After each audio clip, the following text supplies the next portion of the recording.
spending all day doing this, so it's gonna be a good one. All right, let's get started. Let's get this going. What's good? What's good? What's good? You are tuning to Apartment 5B, hosted by your man Kill. I got my squad with me. In effect, as always, the R&B representative, R&B guru, JR. What's going on, bro? What's going on? Good to be here. What's going on, everybody? Everything is good. I got my man Rel out of Philadelphia. Sixers game is the series tie. We going to ATL tomorrow. Woo! You already know what we got to do. So, what's going on, Rel? I'm good, man. I'm happy to be here. Blessed, man. What's up, everybody? Right. No doubt, no doubt. My brother Eddie out of LA with the ill Midnight Marauders. Killing on right there. Yo, man, I'm just happy to be here. Like coming to America. I'm very happy to be here. No doubt, no doubt, no doubt. I got my man DJ Rec One out of. You're in St. Louis now. I'm about to say Houston, Texas. In St. Louis, what's going on, Rec? Hey, you can send me back to Houston. You can know some folks. Hey, good brother. Hey, I ain't trying to get in trouble with Uncle Sam, man. We got. Hey, it's all right. They ain't gotta know.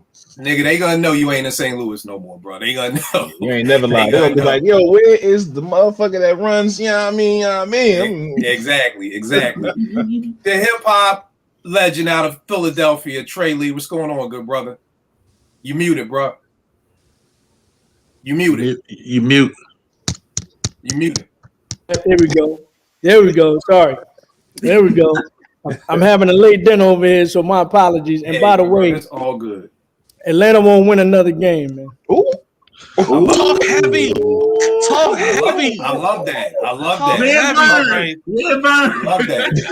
heavy. Vern going to the game tomorrow, so we had to have date night with wifey tonight. So you get it. Yo, for the first time chopping it up with us, I got my man Riley out of Toronto, accomplished hip hop artist, accomplished writer, XXL, hip hop, DX. He's currently working on his book. What is this? Boom Bap to Trap, a book on producers is on the Kickstarter phase. So invite him on and chop it up with us to talk about the book. Riles, good looking for chopping it up with us tonight, bro. Appreciate you for having me, man. Appreciate you. Nah. Talk a little bit about the book before we get started. Give us a little bit about the book you're working on. Yeah, absolutely. So it's called From Boom Bap to Trap. Something that always kind of bothers me is, there's a lot of books and kind of lists that go out, about producers and artists, but a lot of producers just never get the love they kind of deserve, you know what I'm saying? And as time goes on and on and on, it just gets farther away. So what we really wanted to do was put together a collection, not so much a list, right? Not so much a top 25 list to kind of argue, but just a reference guide of all these producers, As a parent myself, in recent years, like I'm really big on trying to teach my kids about hip hop, about the music I love. So I think it's kind of a shame that there's never kind of a tool that's put together that kind of helps people understand, where the producers fit in, the years they were popping, the songs that make sense, to kind of make it easy for younger listeners to kind of understand the history of hip hop. No doubt. So that's what we're trying to do right now. And I mean, we're talking to a lot of the legends, There's a lot of these producers that they don't have good bios, you know what I mean? They don't have content because no one's really pulling them over and talking to them. So obviously we're shining light on a lot of the big producers that, every producer that you think should be in this book is in this book. But then we have cats like Easy LP, you know what I mean? We have cats like Easy Mo B that people just chronically leave off of lists. So we're really trying to shine light on a lot of the underrepresented producers, you know what I mean? All right. No doubt. Give them the Kickstarter. Give them all the info where they can support the joint too. Yeah, man. I made it really easy. So boombap2trap.com. So you just go there.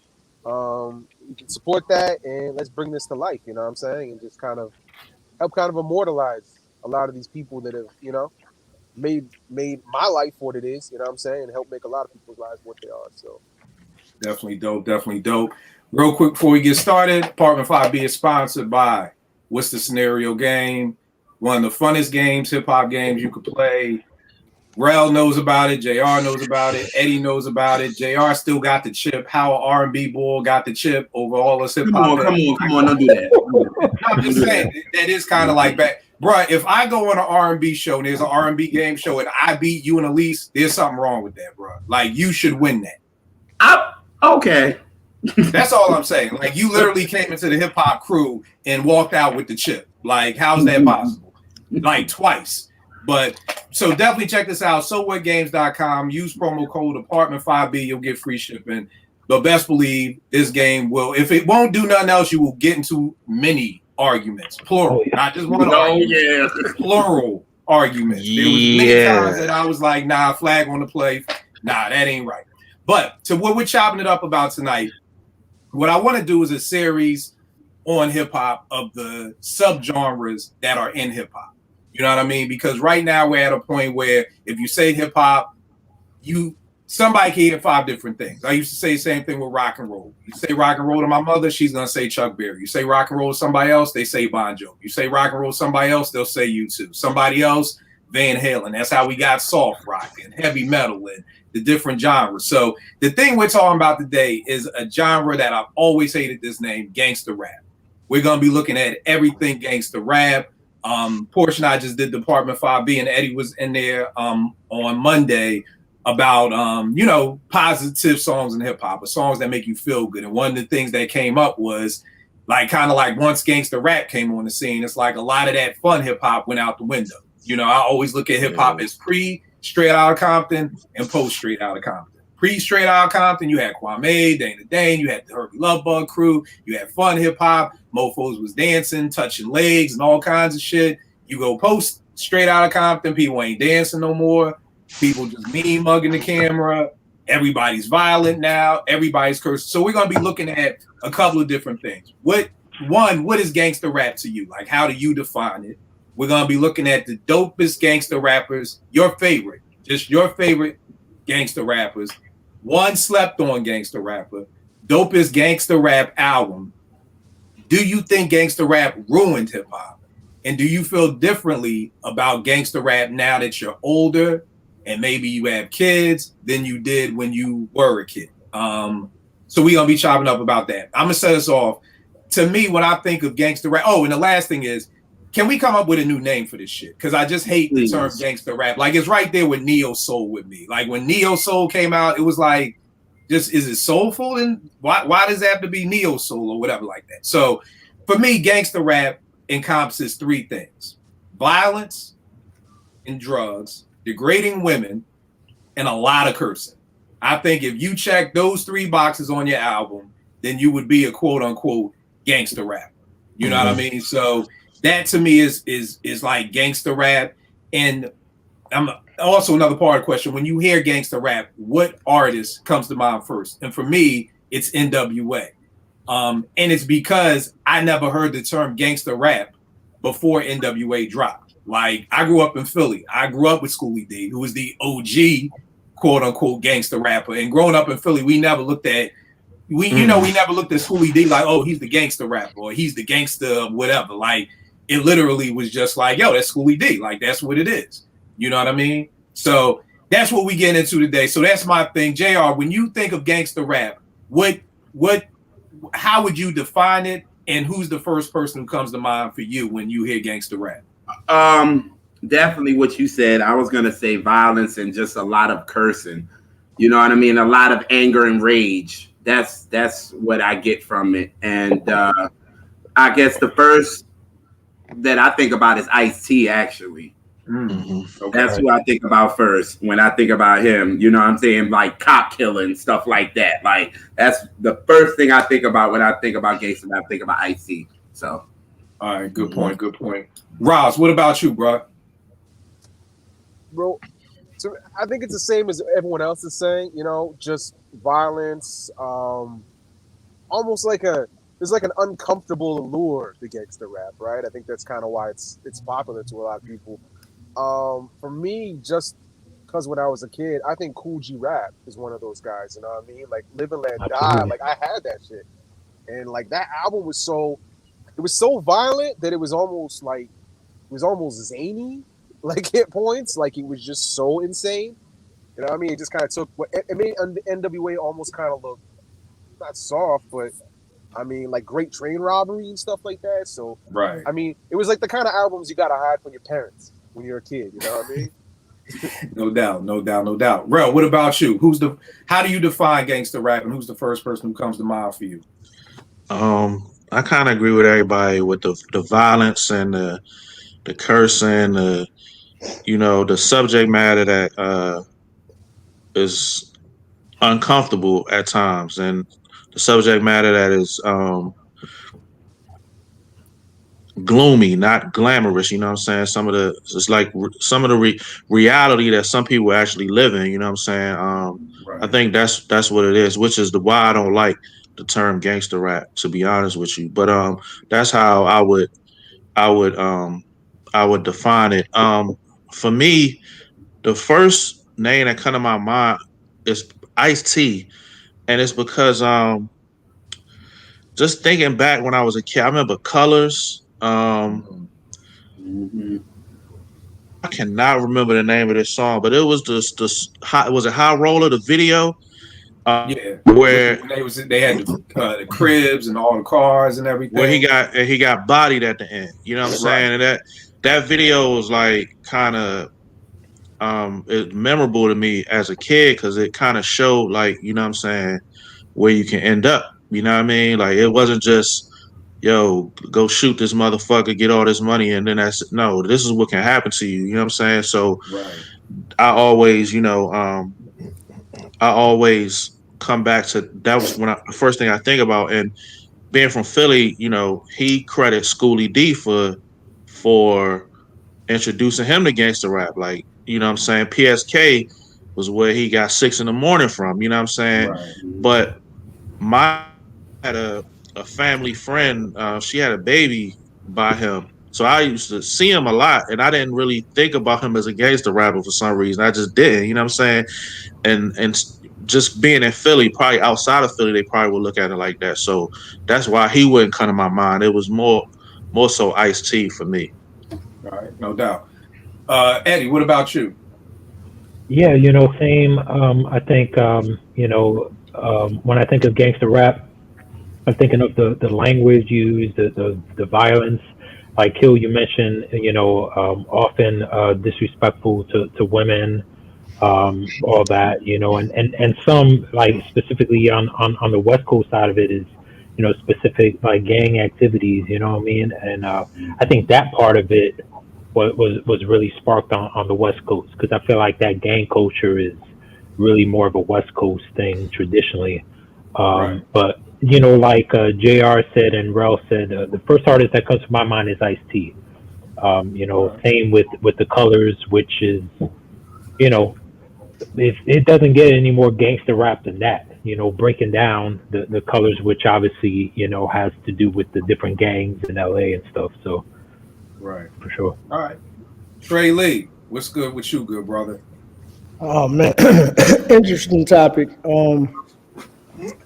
Definitely the first cat that comes to mind. I think I'm the resident OG in here. Is definitely Schoolie D. You know what I mean? Because Schoolie was the first person that I heard talk that talk. Like, it may not have been gang banging. You know what I mean? Because that's that wasn't the culture in Philly. But when you Right. start talking about drinking and getting high, and you know what I mean, when you saying PSK, you talking Parkside Killer. You know what I'm saying? Like, he was the first that I heard use that kind of, you know what I'm saying, or have that kind of attitude on wax. You know what I'm saying? Because Right. prior to him, when nobody talking that talk, you know what I'm saying?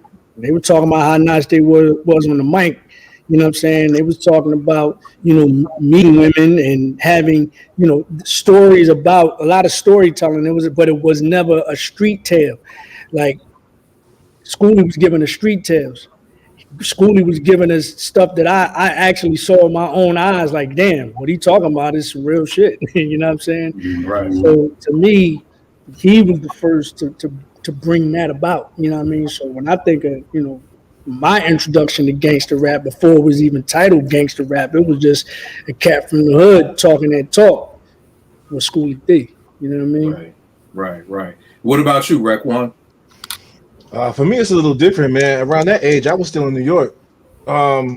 If I gotta say gangster rap, I'm going with BDP, man. Wah da da day, wah da da da day. listen to my 9mm go bang. That shit was playing heavy. You knew what he was talking about. You know, I didn't catch the Schoolie D references or even Ice-T until I moved to Jersey. That was 88, 89. So I was 10, 11 years old, but I had caught the BDP wave early. And I knew exactly what was going on. So if we talking as far as the gunplay and just difference in what you're talking about, I'm going with BDP. I heard that first. Nah, I feel you. It's funny because whenever we do shows like this, and I'm always researching something, you know, I went to Wikipedia, put in Gangsta Rap, wanted to see their list of rappers. And this is why I do this show, is because they had AZ listed as a gangster rapper. And I'm like, AZ? Like, how is AZ a gangster rapper? Like, you know what I mean? And it's funny because they had BDP, and it made me stop and think. And I'm like, yo, this dude is on the album cover with the 9, like you said. But I think for me, because it wasn't the cursing and the degrading of women, I don't think I really looked at it as gangster rap.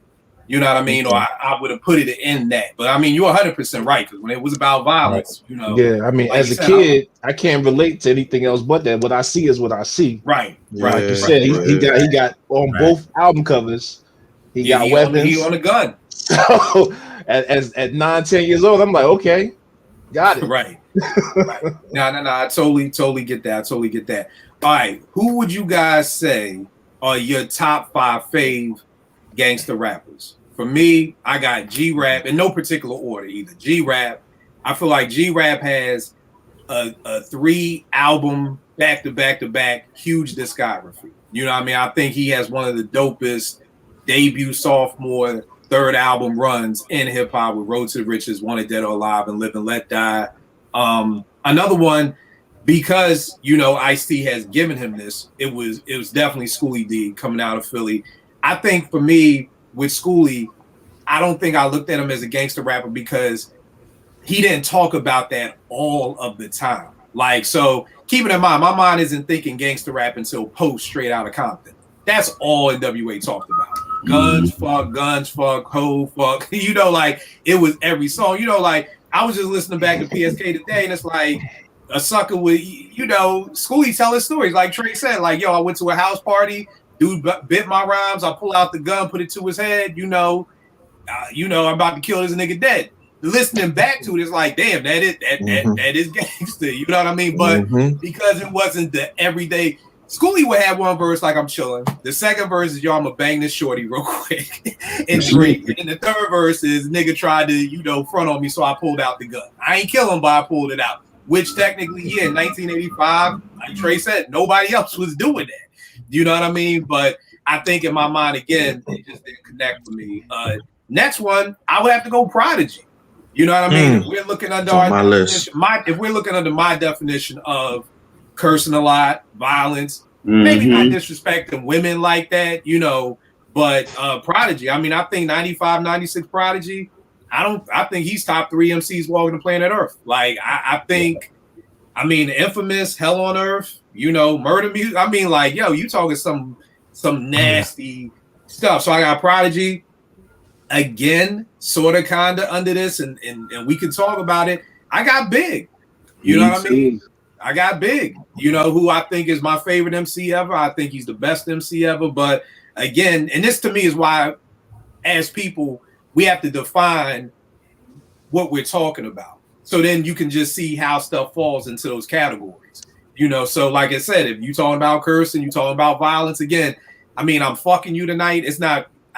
We all have a different level of degrading women. I know women who didn't like that song because like, oh nigga, you fucking me tonight? Word? Like, so Big would fall in that for me. And then last but not least, the Broad Street Bully, Beans. I think Beans was, again, just like with Prodigy, I think when Beans was at his top level, Beans would go bar to bar with Jay and got Jay a couple times, in my opinion. You know what I mean? So those are my top 5 fave gangster rappers. JR, what about you?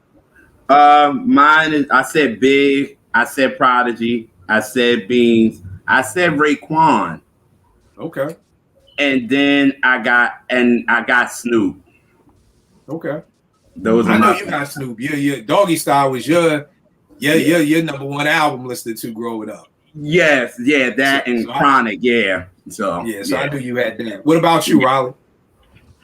You guys said a lot of my people. For me, Ice-T, Snoop, definitely Cool G Rap. A little more like recent, I would say Conway the Machine. Somebody that, you know what I'm saying, I really look up to like that. My last place, I'm gonna try to think of something different because y'all said all by one.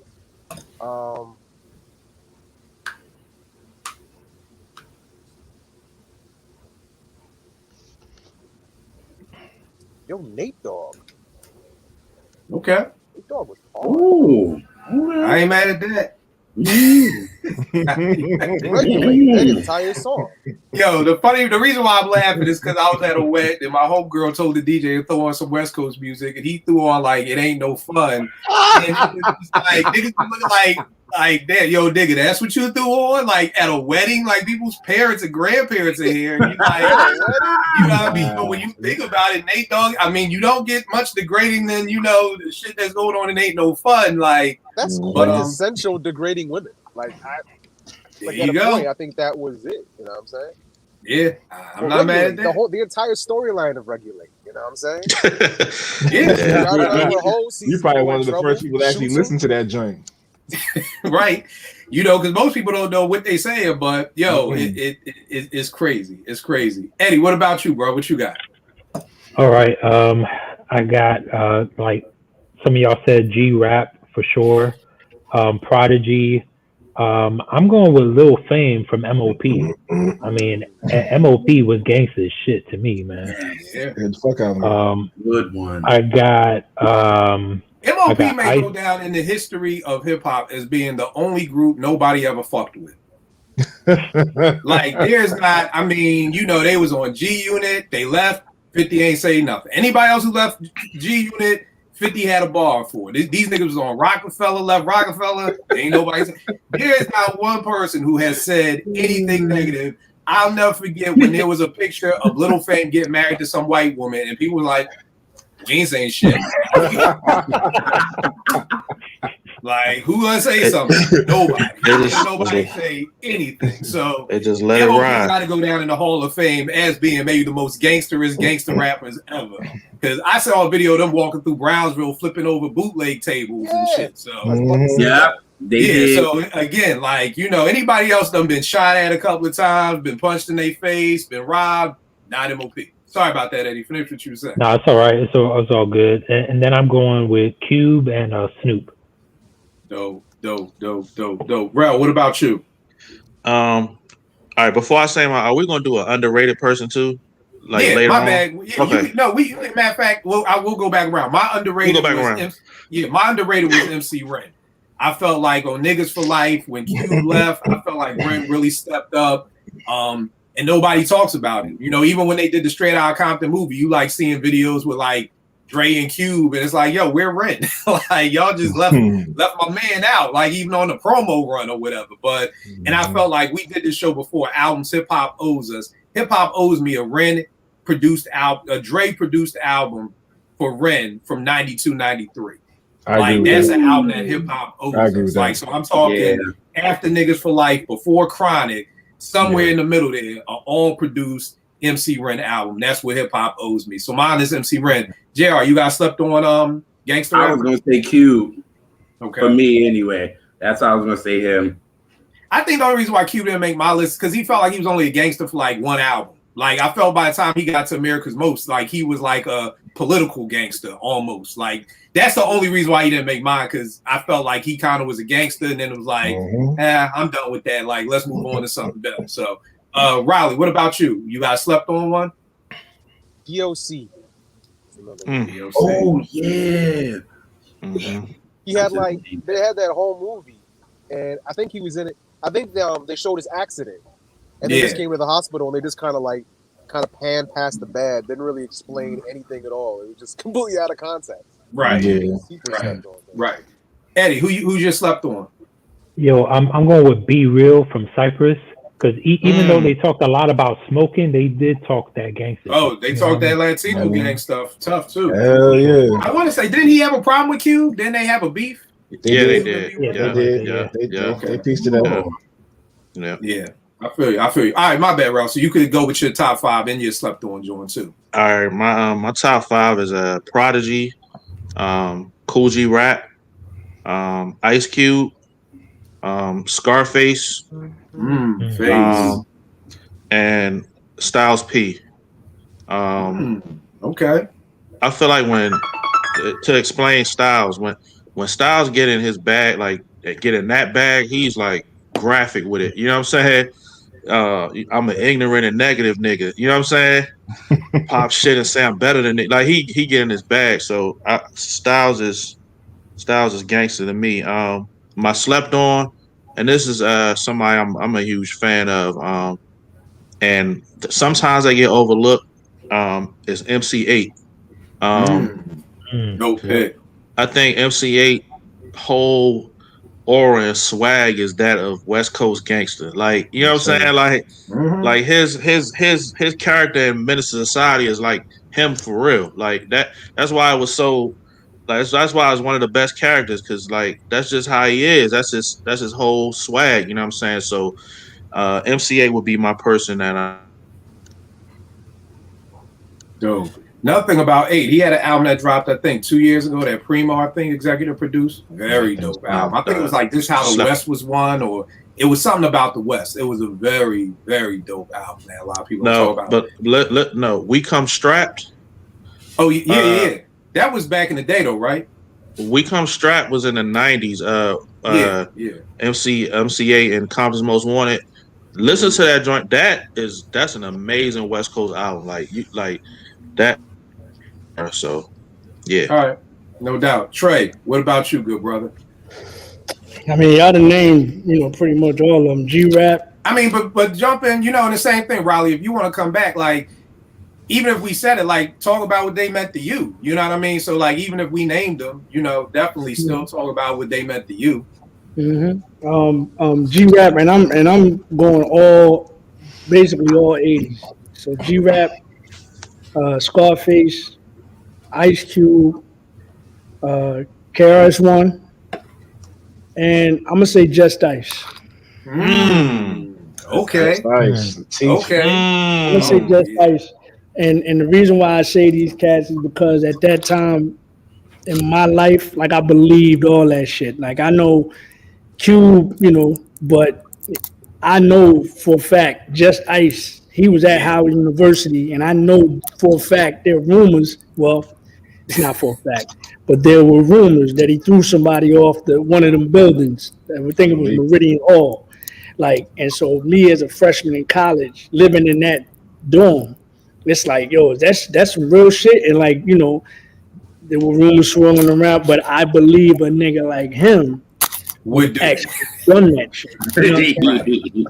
So, and I'm hearing this cat on the mic, talking real aggressive and real gangster, and making it believable. So yeah, those the five for me. And then I say underrated. I agree with Rel. Styles P, man, he's my favorite lot. You know what I'm saying? Mm-hmm. The Ghost, like, because he to me, Jada skill wise, I believe all of them. I believe what they talk, but Styles P to me personifies that group to me. He is the gangster and the gentleman. Like, he's both of them niggas combined. You know what I'm saying?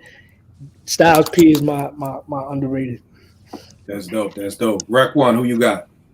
Hey, real quick, Just Ice to throw you off the roof and then ask you what's today's math. Word.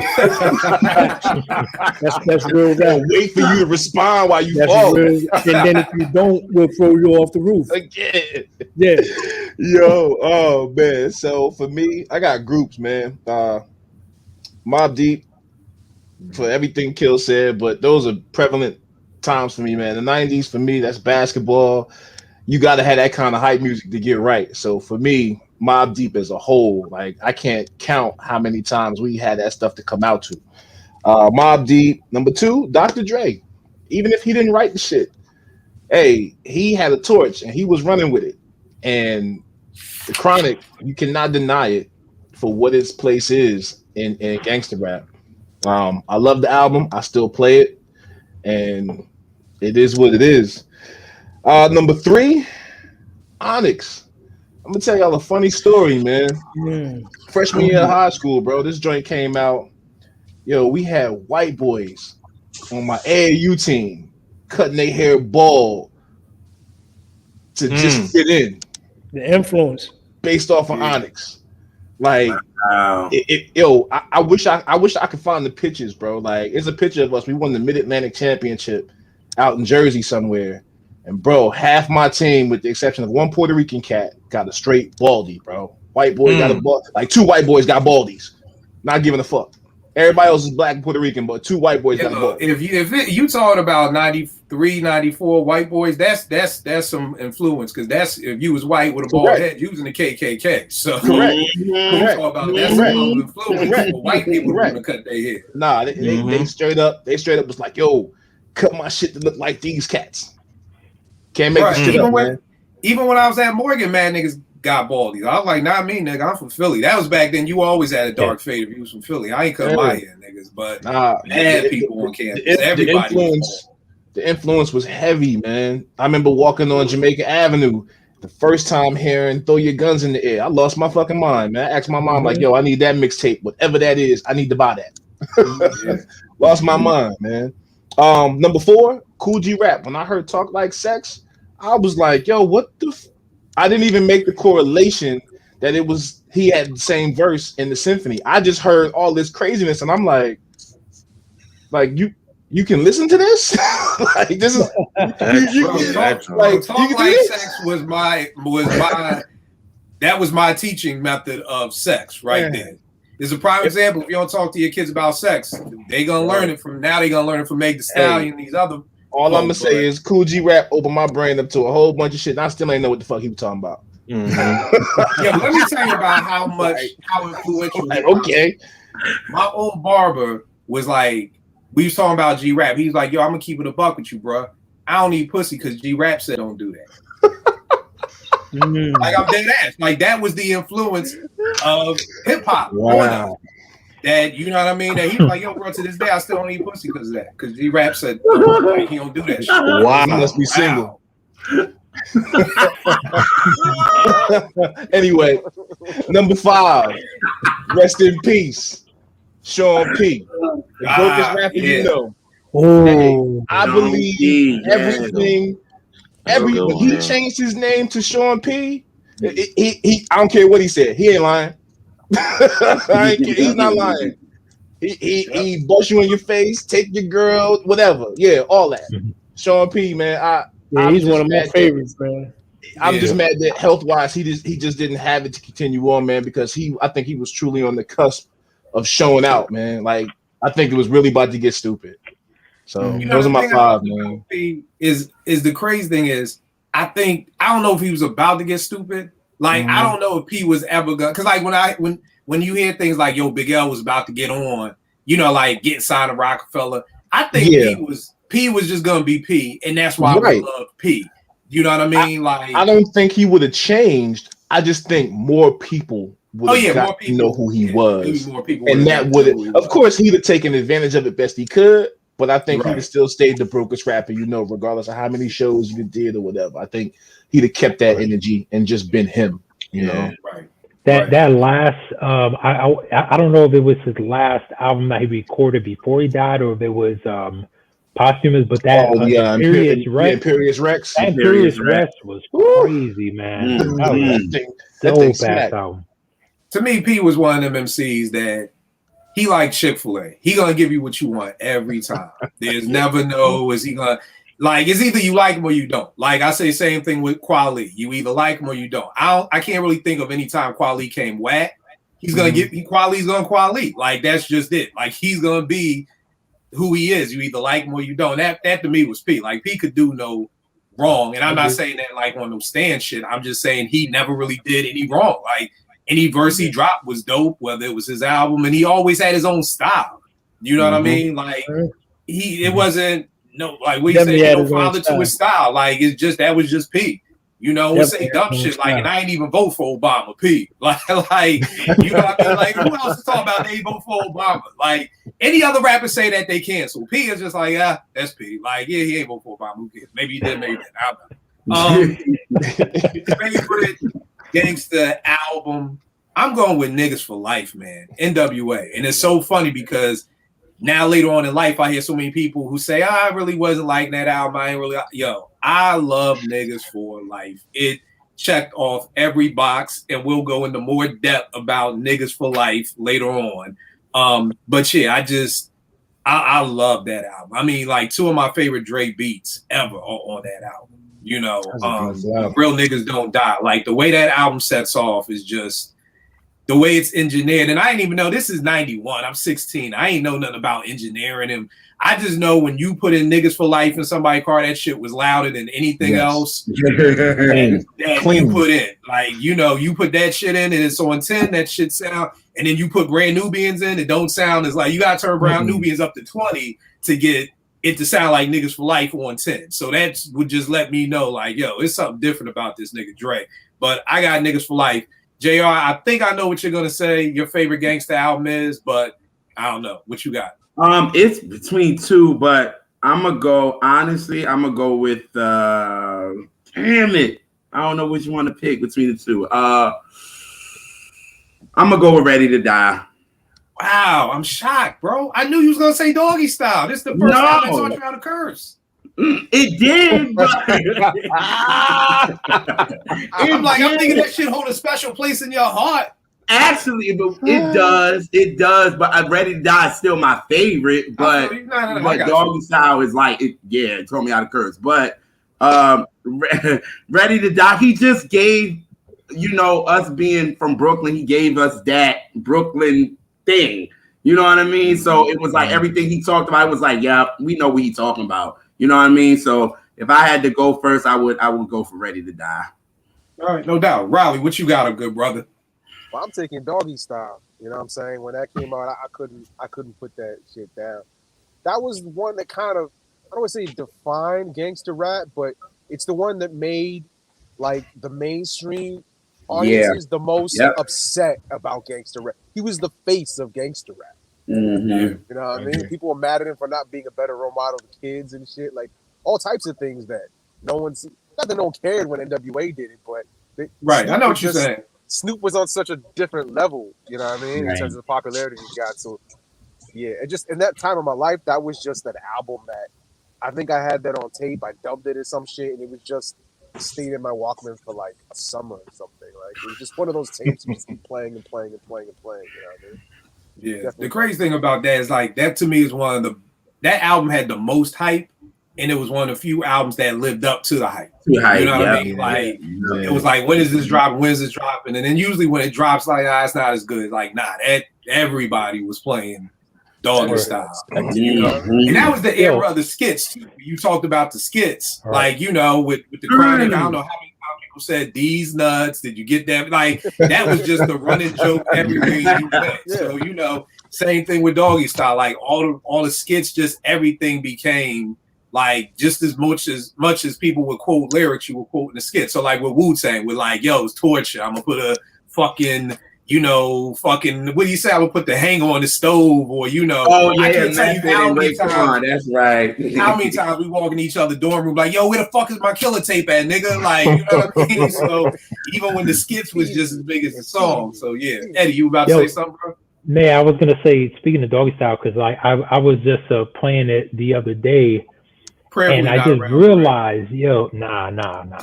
But I was just realizing, like, Snoop must have like freestyled at least 3 of them joints. I know for sure the Shiznit sounds like a damn freestyle. It does. Really does. And a few others. And it's crazy. And because when you hear him freestyle, like he's such a good freestyler, and he goes off the top, but he, any freestyle they have, there's certain words. So when I hear that, I'm like, it's dope as hell, but it definitely sounds like a freestyle. And that's crazy. And that's a classic album.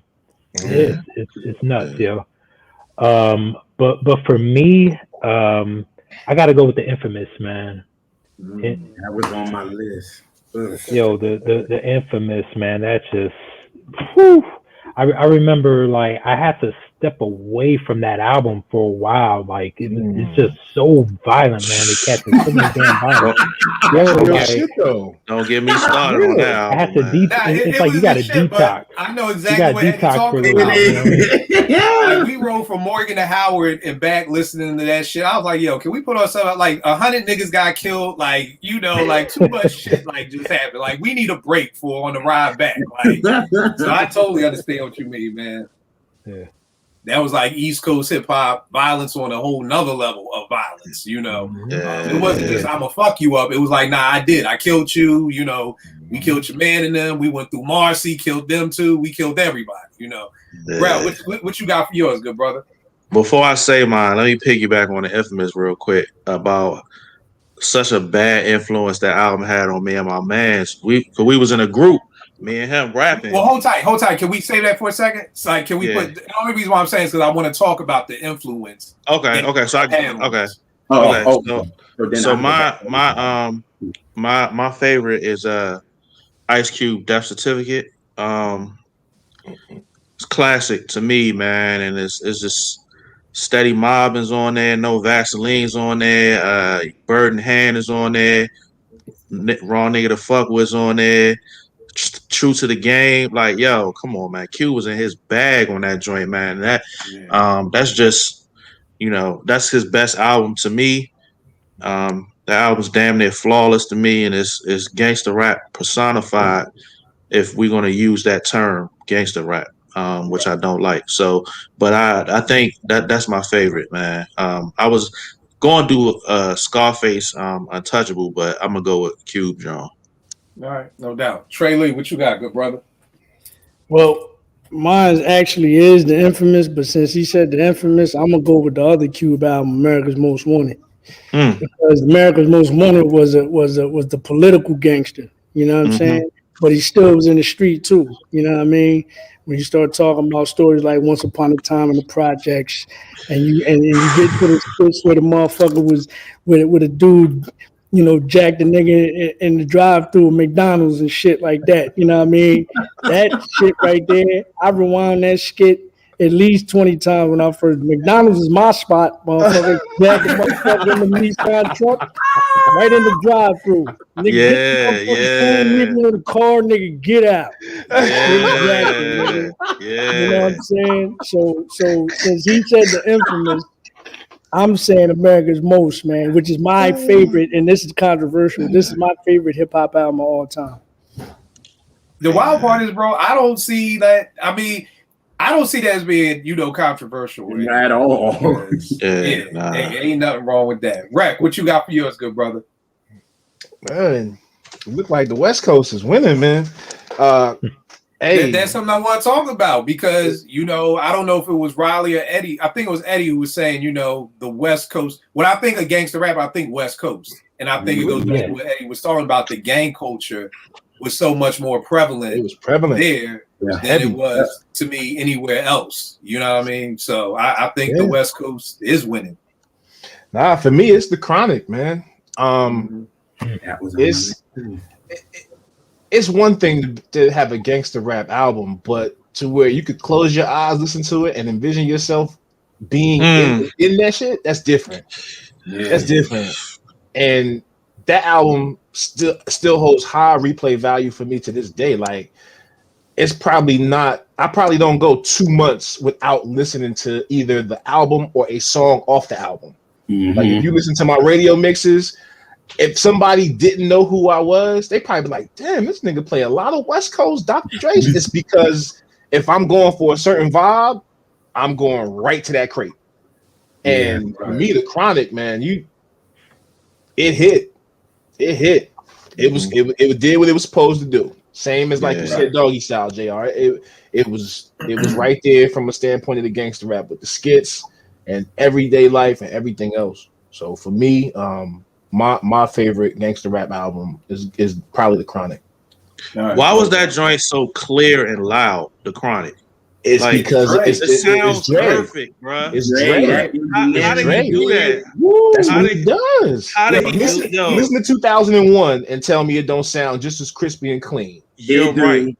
But I think the crazy thing with Dre is that I interviewed Bilal once, and I was like, bro, you're one of the few people who can say you work with maybe the three GOATs. You work with Primo, you work with Dilla, you work with Dre. What separates each one of those? And when he got to Dre, he was saying his sounds, his ear. He was like, so when Dre came out with headphones, that I understood that. He said, yo, Dre walked into a studio session with like a briefcase, like a damn CIA dude, like fucking handcuffed to his hand, and it was just hard drives with just sounds on it. You know what I mean? So, and the crazy thing is, I didn't notice until they did this documentary, HBO did, or somebody did on Dre. Dre mixed all that before they even got the deal. That's pre anything. So this isn't even, and that's what blew Jimmy Iovine away. Like, yo, how does this sound so good? And you know, this was done at your crib or whatever. So Dre is just crazy, that dude when it comes to that. Like, you know, it's just he's an alien when it comes to that shit. But yeah, and it's all that same shit I said with Niggas for Life. Like it's larger than anything. That shit is big. I noticed that too. It's old school, but back in the day when you had 60 CD disc changers and the disc would just go to the next one, I was at my man crib and it went from like low end to Niggas for Life and the Chronic, and shit just got louder. Like niggas like, yo, who turned it up? Nobody turned it up. Nobody. That shit is just louder than with everything else. And it's the key of being a dope engineer is to make it louder, but it's not distorted. You know what I mean? So it's louder, but it's cleaner and it's louder. Tell me this, y'all. Do you think gangsta rap ruined hip hop? For me, I always loved this Jay-Z quote. Scarface the movie did more than Scarface the rapper to me. And the reason why I always love that quote is just the fact that you can have different kind of movies and nobody says anything. You know what I mean? And when we had different kinds of hip hop, I thought it was beautiful. I thought it was dope that I could listen to Salt and Pepper.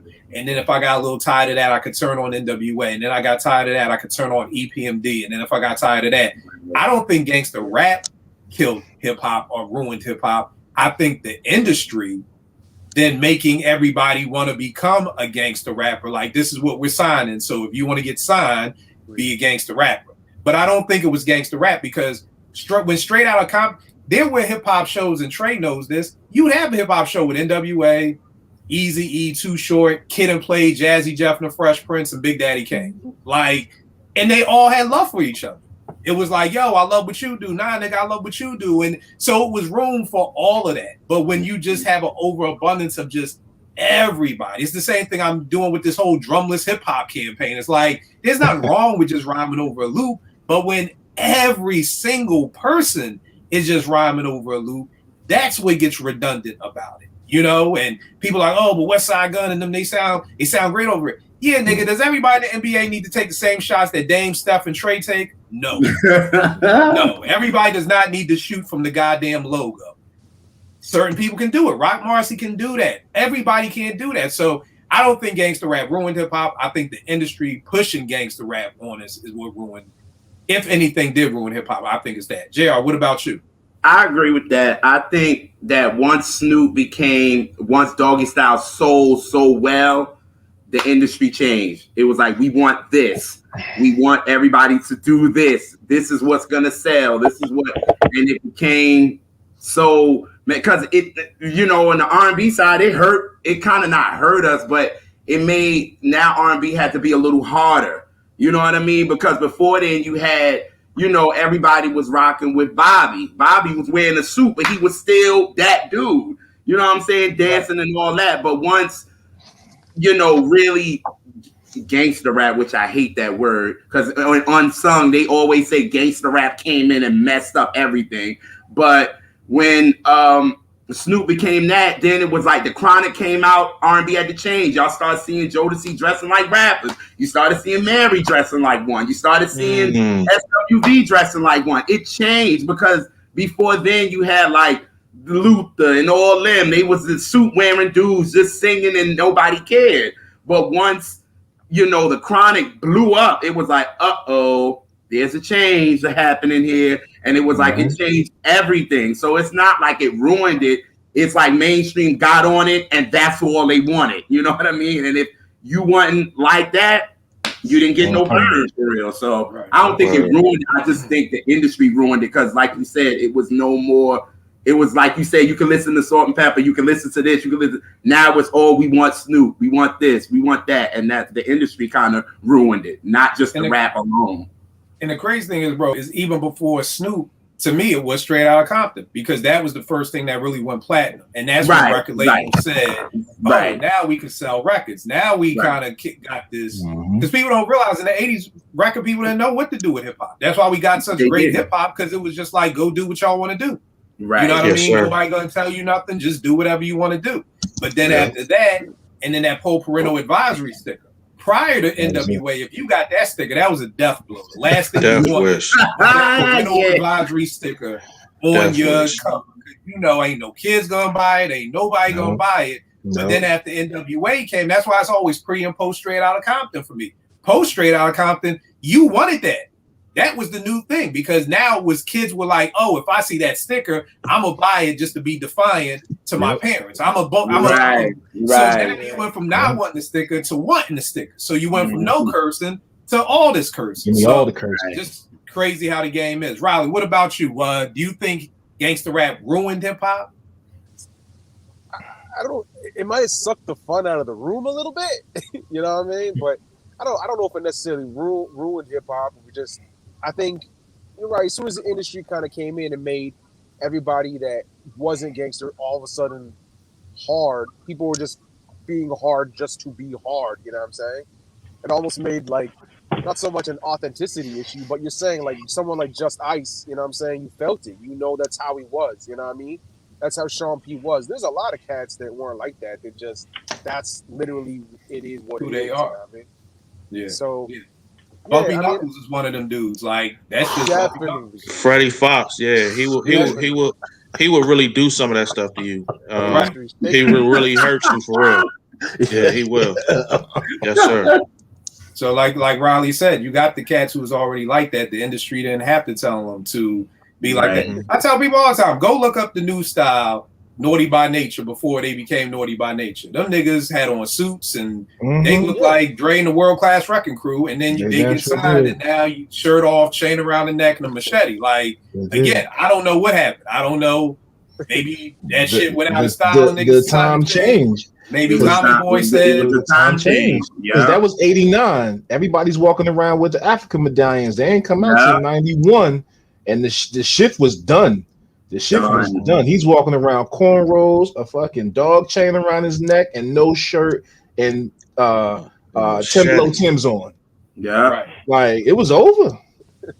But it shifted so quickly. Like that's 2 years. 2 years. I think.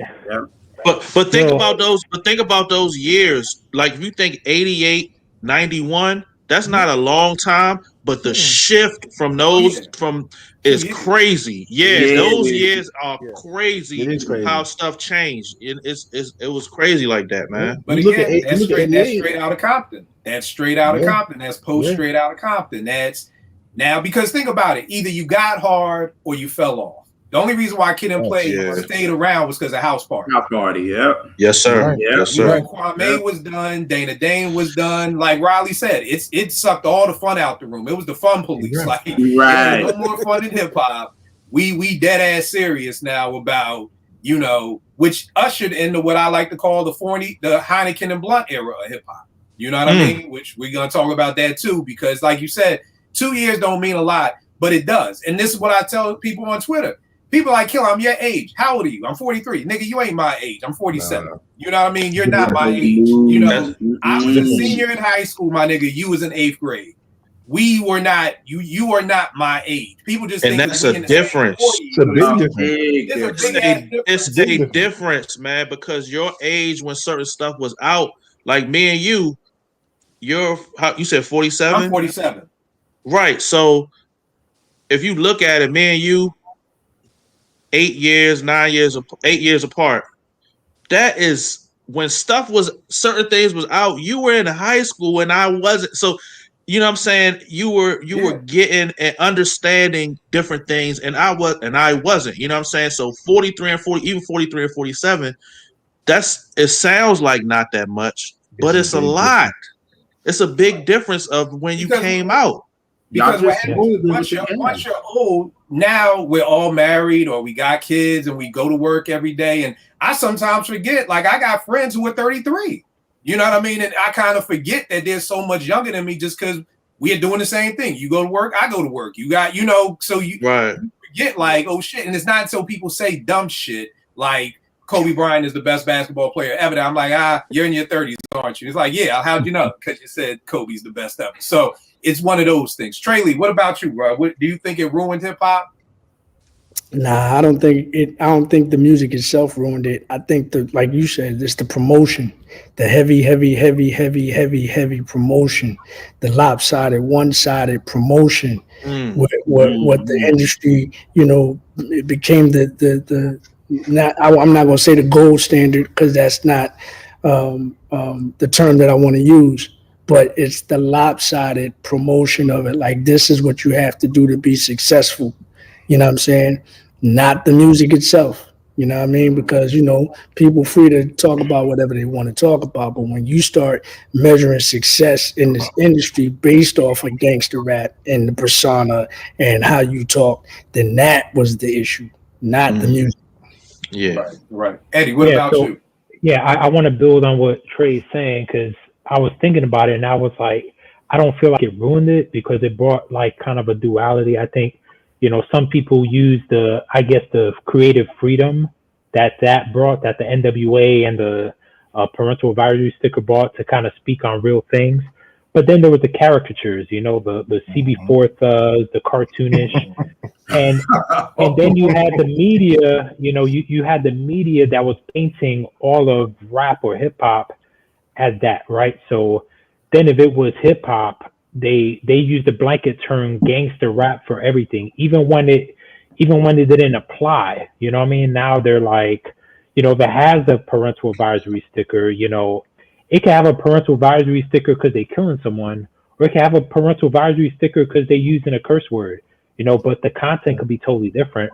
But as soon as you see that, it's like, it's going to corrupt the children's minds, and they painting all rap with the same brush and making that the scapegoat for the problems. That's the part that I feel like ruined it, because a lot of hip hop wasn't like that, still wasn't like that even then, because you always had the movements, you had the native tongues, right? You had the underground movements like Raucous and all that. You always had the counter movements. Even in the West Coast, right? You had the hieroglyphics movement. You had the groups like Farside. So you always had the balance. But according to media, it was all gangster. Mm-hmm. Well, I wonder if is it the media or is it the record sales? Because I agree with you. I agree with everything you said that there was the balance, but Tribe wasn't moving units like Snoop. De La wasn't moving units like Dre. Like, it wasn't even though, like, I felt like you were either Biggie and Puff or you was Death Row. Like, it wasn't. So for us who didn't care nothing about record sales, we felt like it was a balance. Like, yeah, I still got Tribe. I still got, like, Tribe and Wu dropped on the same day. So it feels good, but Wu sold a whole lot more than Tribe did. You know what I mean? So it's kind of like one of those things, like, I feel like we felt the balance. So I just don't know if the media did that, or was it just like when people looked at success? Because once we started getting into the 90s, we now started to get your success is based off of how much money you had. Like I always talk about, we're going to do a show on this. I get to Morgan in 92, PMD's famous line, still I haven't seen one rapper living comfortably. You fast forward 6 years, now we got Yo MTV Cribs. Like, we went from Gangstar living in Branford Marcellus's basement with his family, Gangstar, one of the biggest groups on the planet, living in a jazz musician's basement. You got Tip after Midnight Marauders, still living in his mom's house, sleeping on a twin bed. And with Midnight was what, 94? You fast forward 2 years, now you got Yo MTV Cribs. So I feel like the 90s also started to become like, if you want to be successful, then you have to start making this kind of music, because I'm sure Dre wasn't sleeping on his little brother's twin bed, when the Chronic and Doggy Style is out. I'm sure he had a nice crib, or Snoop and things like that. So I'm not disagreeing with you. I just think that the bigger picture was just like, yeah, we still had the tribes and De La's and all that, but they just weren't quote unquote successful. I think we didn't care about success. Yeah. Success for us was just the album doing. You know what I mean? And trust, believe it. The labels were loving it, right? Because you getting that much attention, you know, whether it's considered positive or negative. Like, guess what? All the kids who they're saying shouldn't listen to it, they're all getting it or getting someone to buy it, you know, or whatnot. Like, it's going through the roof. You know, people want to see what all the hype is about. You know what I mean? The record was almost just like how you went to the corner store and you got the old head to get you a 40. It was like, yo, who can buy me this album? like who can buy me this album because they won't sell it to me. Type. And then and then on top of that was you know, and I hate to say it, but the white kids that never lived a life and they want to know what it's all about. You know what I mean? Or they want to feel like a part of that. You know? Right. Right. Trey, what about you? You're muted.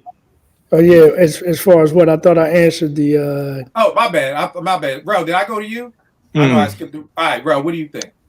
What you were just saying kind of making me think a little different about what I was going to say, but I'm gonna go ahead and say it. I feel like what ruined it is like people that's not of the culture, not of the essence, becoming decision makers. And becoming important and becoming people that influence what's popular and what's cool and what's getting put out there. And I might have two examples of kind of that, but I just think that was it. Like, you know, people that's not, you know, not of the essence of what hip hop is as a whole, making decisions suitable, what should be getting played and what's cool. You know what I'm saying? Right. And it's kind of like a slap in the face. The whole Gangsta Rap label came from people that ain't even of the culture. You know what I'm saying? So that's why I don't like the label. You know what I mean? And so I got two examples in two different time frames. But the first example for me is Boss. Remember Boss, the girl, right? Yeah, she's on my list. Right, Deeper, right? Fire her. The song fire, but then you find out Boss was like going to Catholic school and she wasn't even like, she was kind of like manufactured, you know what I'm saying? And it was like that's the stuff they was doing. And then I'm gonna go a little later on to an album that I really love that came out in a time that was difficult for this album to get the love that it should have got, and that's Stakes is High, De La Soul. Remember the time frame when Stakes is High came out? That wasn't what people wanted to hear. And I remember I was playing that album a lot and my friends was like, ain't nobody trying to, you know what I'm saying? And that album it's just the timing, and it's like, it's kind of like discouraging that something so fire can get looked at in an inferior way just because it's not gangster and it's not what everybody's doing. You know what I'm saying? Rel, if you live long enough, you'll see it happening again. That's the same thing that's happening right now. Hello. Yeah. But yo, to Rel's point, like with other artists addressing it, like Stakes is High, I think of the song, how they're kind of addressing, you know, everything that's wrong with hip hop. I always think of that skit on the Black Sheep album, like, I had a dream I was hard, you know, like making fun of the caricature that all that gangster rap had become, you know. I think they nailed it with that one, you know. And I think the other problem with Stakes is High Slaughterhouse is another example. No, I'm sorry. What were you saying, Riley? Let's say Master Ace Slaughterhouse is another example, right? Mm-hmm. It's a super extreme character of like, it's just making fun of the whole thing. A lot of it, I think, comes down to it just became a commodity, right? Rap was just a commodity, and it wasn't an art at that point, and that's where it kind of lost control a bit. Yeah, because the whole Stakes is High piece to me was. It wasn't necessarily gangster. It was now we were in the get money time. So this is where there was a huge split in hip hop, because it was really, to me, it was a huge split in hip hop when Jay's Hard Knock Life album came out. Because that was the first time I can remember people being at Morgan and all us hip hop heads were split. Half of us was like, this shit is whack. The other half loved it. Right. Because half of us was like, yo, these Swiss beats is whack. There's these noises and you know, Roots. Me and Bezo was like, yo, this shit is whack. And Roots was like, nah, this shit is ingenious. This is the next shit. Y'all niggas is sleeping. And that's when the split came. So you got a lot of people who are on both sides of the fence. You have so many people I know. Vegas said that I don't know if let me not put words in his mouth. I think he said he didn't either listen or didn't like the Stakes is High album because it was this split. But then you also have people who was on De La's side who didn't listen to none of the Bad Boy stuff. You know what I mean? So that's where you kind of had that split down the middle of. I know people who hated that J. Rue second album because it was like you're playing yourself. Like it was J. Rue and De La against the whole fucking industry. You know what I mean? And it was like, you know, you just mad. What Foxy say? I'm not even going to respond because you a broke nigga. Like that was like from when he dissed her on One Day. It was like, I'm not. This now we getting the rap battles. I'm not gonna say nothing because nigga, you broke. Yeah. You know what I mean? So that's a shift too of things. Rec, what about you? Do you think it ruined hip hop? I don't think it ruined hip hop, but I think that like Rel was saying, it gave way to the openings to where it could. You figure NWA getting their information, getting hit up by the White House by what they were talking about, Snoop catching a murder case, and the media that it ran with, and then Tupac from 91 till his death. Like all those things are key components of exactly what Rel was talking about, and why you got C. Dolores Tucker running around with a steamboat John trying to crush everybody's CDs and not even saying, you know what, let me get with Minister Farrakhan, let me sit down with these black men and women, let me talk to them, let me figure this thing out. It's a ploy. It had nothing to do with the culture. They didn't care about that. They looked at it and ran on it. So I don't think it killed it, but it gave way to where you could blame it. We could have this discussion. Right. You know what I'm saying? Like it's like Trey said, like the culture is gonna go that way. It's not gangster rap, it's real. It's shit that happens every day. But they found a way to where they could make money off of it and split us all down the middle and say, nah, this is not, we want it to be like this. You know what I'm saying? And the other hard part too is when, because I used to always say, to me, gangster rap to me was reality rap. You know what I mean? But the problem is now that the industry has it, it's no longer reality rap because people are rapping about stuff that's not their reality. Yes. You know what I mean? Like maybe this was Schoolie D's reality. After seeing Straight Outta Compton, I never really knew that Eazy-E was really in the streets like that. I heard stories, but so again, for some of these people, it was their reality. But now we can't call reality rap now because, like you said, you got boss who go to Catholic school talking about X, Y, and Z. You know what I mean? So now we can't even tag it reality rap because it's not reality rap anymore. You know what I mean? Which is crazy. Yeah. But that's the difference. Real quick. That's the difference. I want to pose this question for the panel. Would you consider Good Kid, Mad City to be a gangster rap album? I don't, because to me Kendrick falls in the category of a Nas. Like to me, Nas isn't a gangster rapper. Nas is like the dude who sees stuff, and he's like a street reporter. You know what I mean? So I feel like Kendrick's album. We were just talking about this on maybe the last show about how to me Kendrick's rap album was just like a day in the life of a young black teenager. You know what I mean? Right. That's one of the reasons I love it so much. Because the interesting thing is, like, you listen to that album, it more authentically depicts the life in Compton and the whole gangster experience with, you know, riding with his friends and, you know, getting caught up, you know, they doing a drive-by or whatnot. Then a lot of this other stuff that, like you said, you know, it's like caricature of it. So it feels more authentic, but like you said, it's just more like a reporter type of deal. Yeah, you know? I think it's very authentic. I think the difference is the perspective that it's coming from. It's coming from the perspective of something that can happen to anybody growing up in that environment and just being around your friends. You can get caught up, you know what I'm saying? And that, I think that is more reality rap than what some of these other people are doing now, because that the stuff that happened throughout that day, like all of us coming up, we recall days where stuff just got you hanging out with your friends and it turned into something a whole, you know what I mean? So I don't think that album is necessarily gangster rap, and I do agree. It's like he is like Nas. He's like an observer, and observing your surroundings, and you know, putting it onto into song, and you can kind of visualize it. Like you can visualize all that stuff from Good Kid, Mad City. You know what I'm saying? So that's how I look at it. That's how I look at it. So, yeah. All right. Let me ask you this: do you feel differently about gangster rap now that we're adults? Now that we have, some of us have children, than we did when it first came up?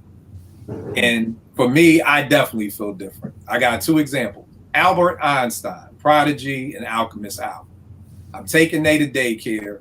I'm like, yo, I can't wait. Y'all know I love Alchemist. I can't wait to hear this. I just dropped my daughter off at daycare. I get in the car, pop that in. I'm listening, and he's in this song. He's talking about, yo, there go the nigga we got to go kill. Yo, but he just picked up his daughter from school. Fuck it. I'm still going to kill him in front of her. She need to learn life is hard or whatever like that. Yo, I literally popped the CD out and threw the shit out the window, like on some old Cleo from Set It Off. Like, I don't want to. I literally just dropped my daughter off at school, and now you're telling me you're about to go kill a nigga who just picked up his daughter from school in front of my daughter. I was like, I'm good on that.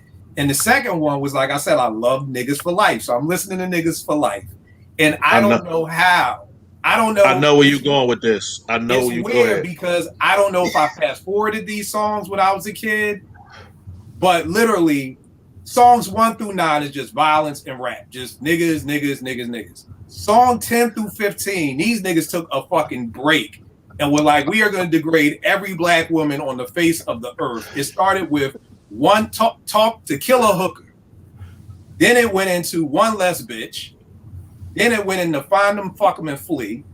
Then it went into she swallowed it. Then it went into I'd rather fuck you. Now, I ain't gonna hold y'all. She swallowed it and I'd rather fuck you was my shit. Like, I remember those. But listening back to this album, I literally don't remember to kill a hooker, one less bitch, or find them, fuck them, flee. So all I can assume is that I didn't like the beats or something, because I literally don't even remember these songs. But listening back to this today, I'm just like, you know what? I ain't mad at C. Dolores Tucker.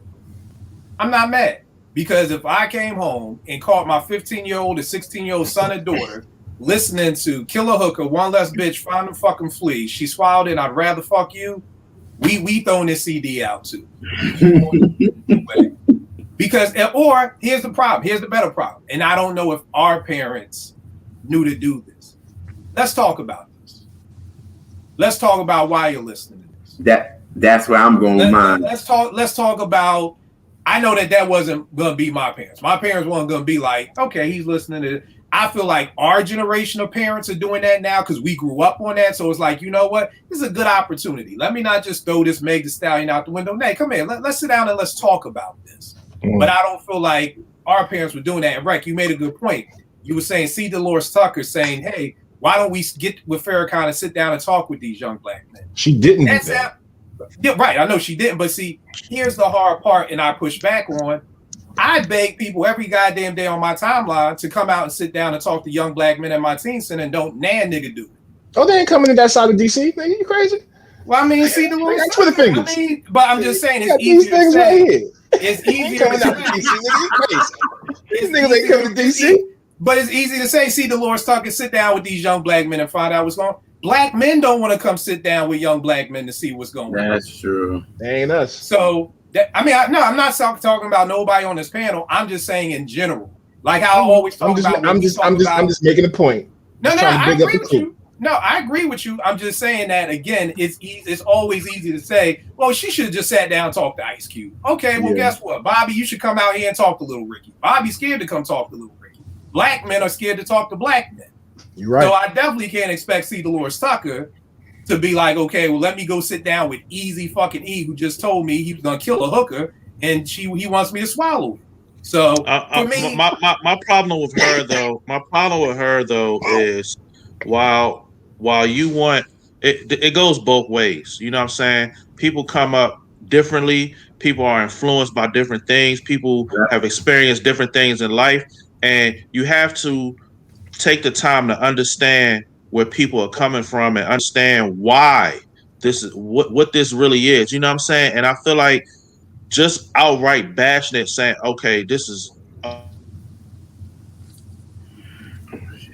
You froze up, big. All right, we get him back. Trey, what are your thoughts, bro? I don't know what happened. My fault. I don't know what happened. Did I freeze? Yeah, you froze. Yeah, you was froze for like a good minute.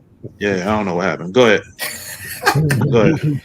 I was still talking, and but I think where you were going was saying, and I agree with you on this. I feel like she was throwing the whole culture away. Is that where you were going? Yeah, okay. And it was like, she was just lumping everything and just I totally agree with you on that. You know what I'm saying? So that was my issue with her. Great point. You know what I'm saying? Agree with you on that. Totally agree with you on that. Trey, what are you gonna say, bro?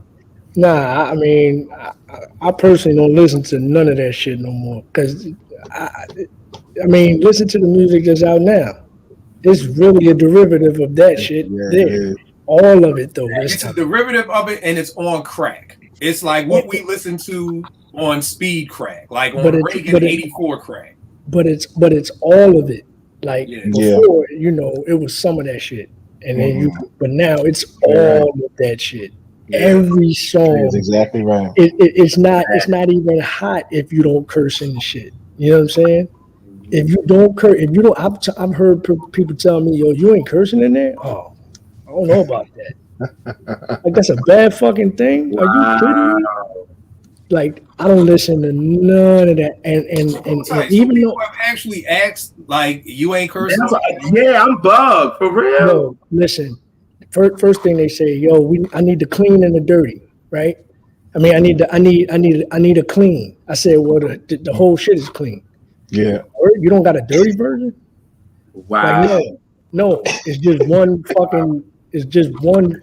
What do you want? Like, I'm not. You sure you don't have a dirt? Like, get the fuck out of here. I'm not. Come on, man. I'm not playing them games with you. You know what I'm saying? But that's the psyche of motherfuckers nowadays, man. It's so even with the shit that I grew up on, man, I can't, especially when it's over, like when it's excessive like that. You know what I'm saying? Except for maybe, but even with G-Rap, he didn't even curse that much, like you said. Kill, like in the beginning, the whole first album is clean. First album's clean, yeah. Exactly. But I can't, man. It's just like my ears have took my taste and my palate has totally changed, you know, with a 6 and a 4-year-old. Like I can't, you know what I'm saying? Like as soon as that, like my ears are just that sensitive. As soon as I start hearing shit, I just start turning shit down immediately. But then even when I'm by myself, I can't even appreciate it. You know what I'm saying? It's like, nigga, I done been seen, done all of that shit you talking about, man. I've been done with that shit. So, you know, it's really, it's an age thing, it's a maturity thing, it's where you are in your life type shit. So even with the old shit that I love, I can't even listen to that shit, man. I can't. Nah, I feel you. Riley, what about you, good brother? I 100% agree. I wouldn't say that I don't appreciate as much anymore, but I think that, like, I got 2 daughters. I got a 5-year-old and a 7-year-old. So I definitely am way more aware, you know what I'm saying, of the influence that and the culture is it's not even the same anymore. There's TikTok, you know what I'm saying? There's YouTube. There's way more ways for kids to consume shit. It's almost impossible to control, you know what I mean? Like the other day, something came on and like my daughters know how to twerk because it's on TikTok. You know what I'm saying? And you see that and you're like, holy fuck. Like it just really makes you ultra aware, you know what I'm saying, of what you're listening to. And then even when I listen to music, like I have records, my you know, I have a spot in my house that looks just like, you know, UK, like just looks like all records. And I mean, I push it out and play. And even then when my kids are around, I feel like I'm turning it down and shit. Like the same way I used to do when I was listening to bad music, my parents were around. You know what I'm saying? Right. I kind of had the same sort of. You right back in the same place. Yeah. So definitely, I think that having kids definitely changes my perspective on it. Like the same thing. Like Niggas for Life was an album that I played a lot. You know what I'm saying? Like I still have the original CD. Like I played it a lot, and it's a weird album to listen to now. Like It holds up sonically, but it the tripped me content out is that it so was like, extreme. You know, yo, these niggas really like went from 10 to 15. Like it was like, we need a porn break. Like we're literally gonna stop from talking about for 5 songs straight. We are just gonna degrade women on every single level. Yo, on To Kill a Hooker, it's a skit where they like, yo, bitch, come here. Got her in the car, get off me. Easy shoots her, kills her, and then they like, yo, throw her body off and like, let's just get another one. And it's like, and they keep going. This is wild. Like real quick, and even with like my material, right?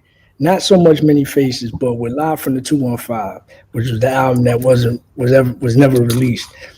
I did more gangster shit on that album than any of my albums. More cussing, more degrading of women, more.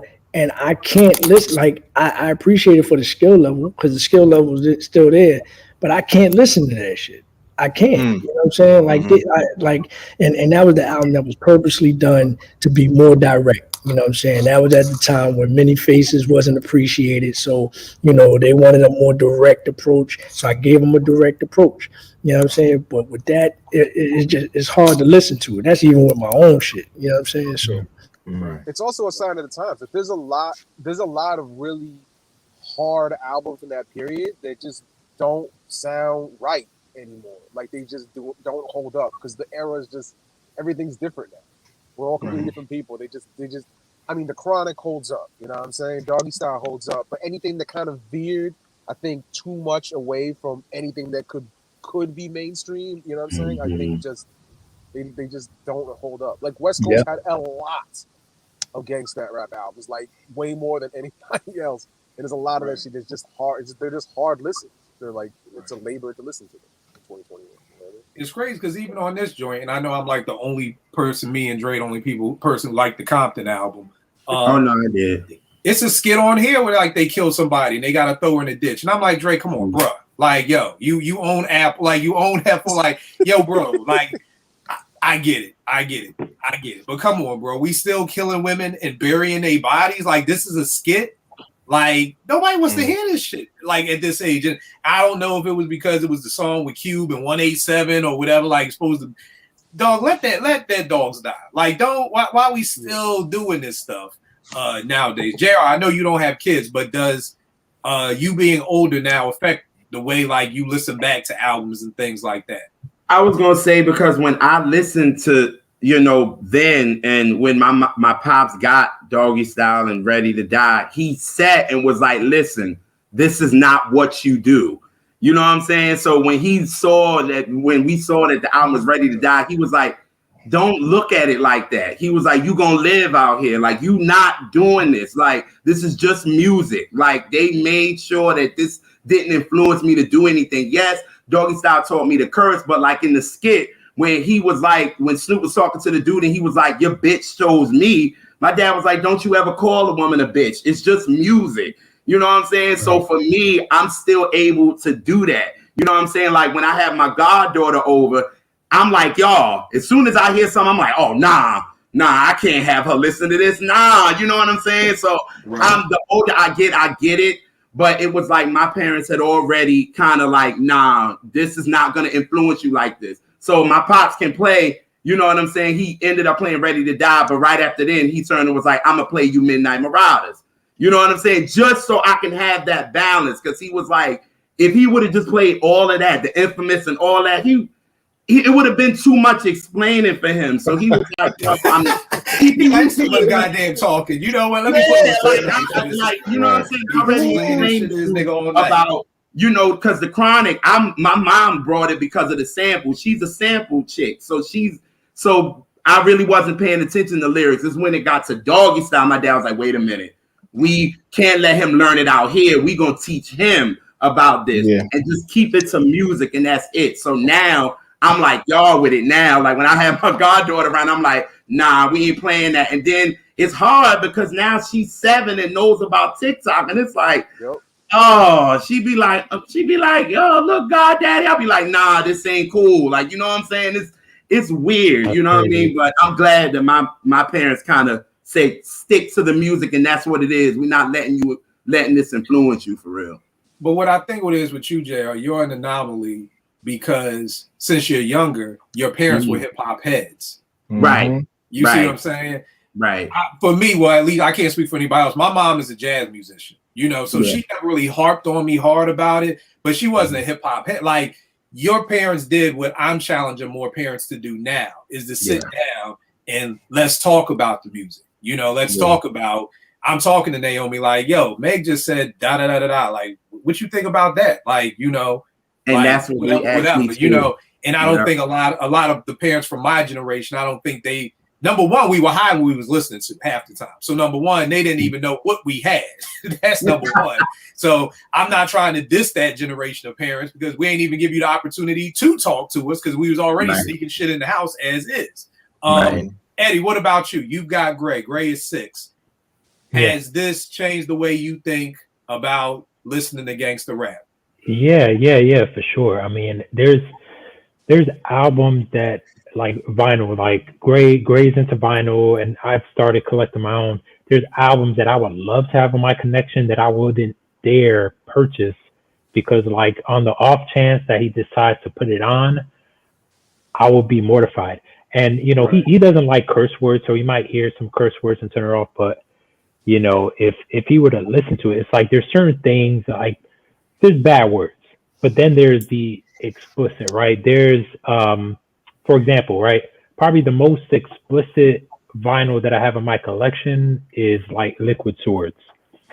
I could explain that.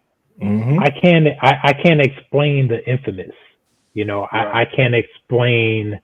Well, I have a hard time explaining like Doggy Style, like being or like, you know, what you were talking about NWA, like certain things.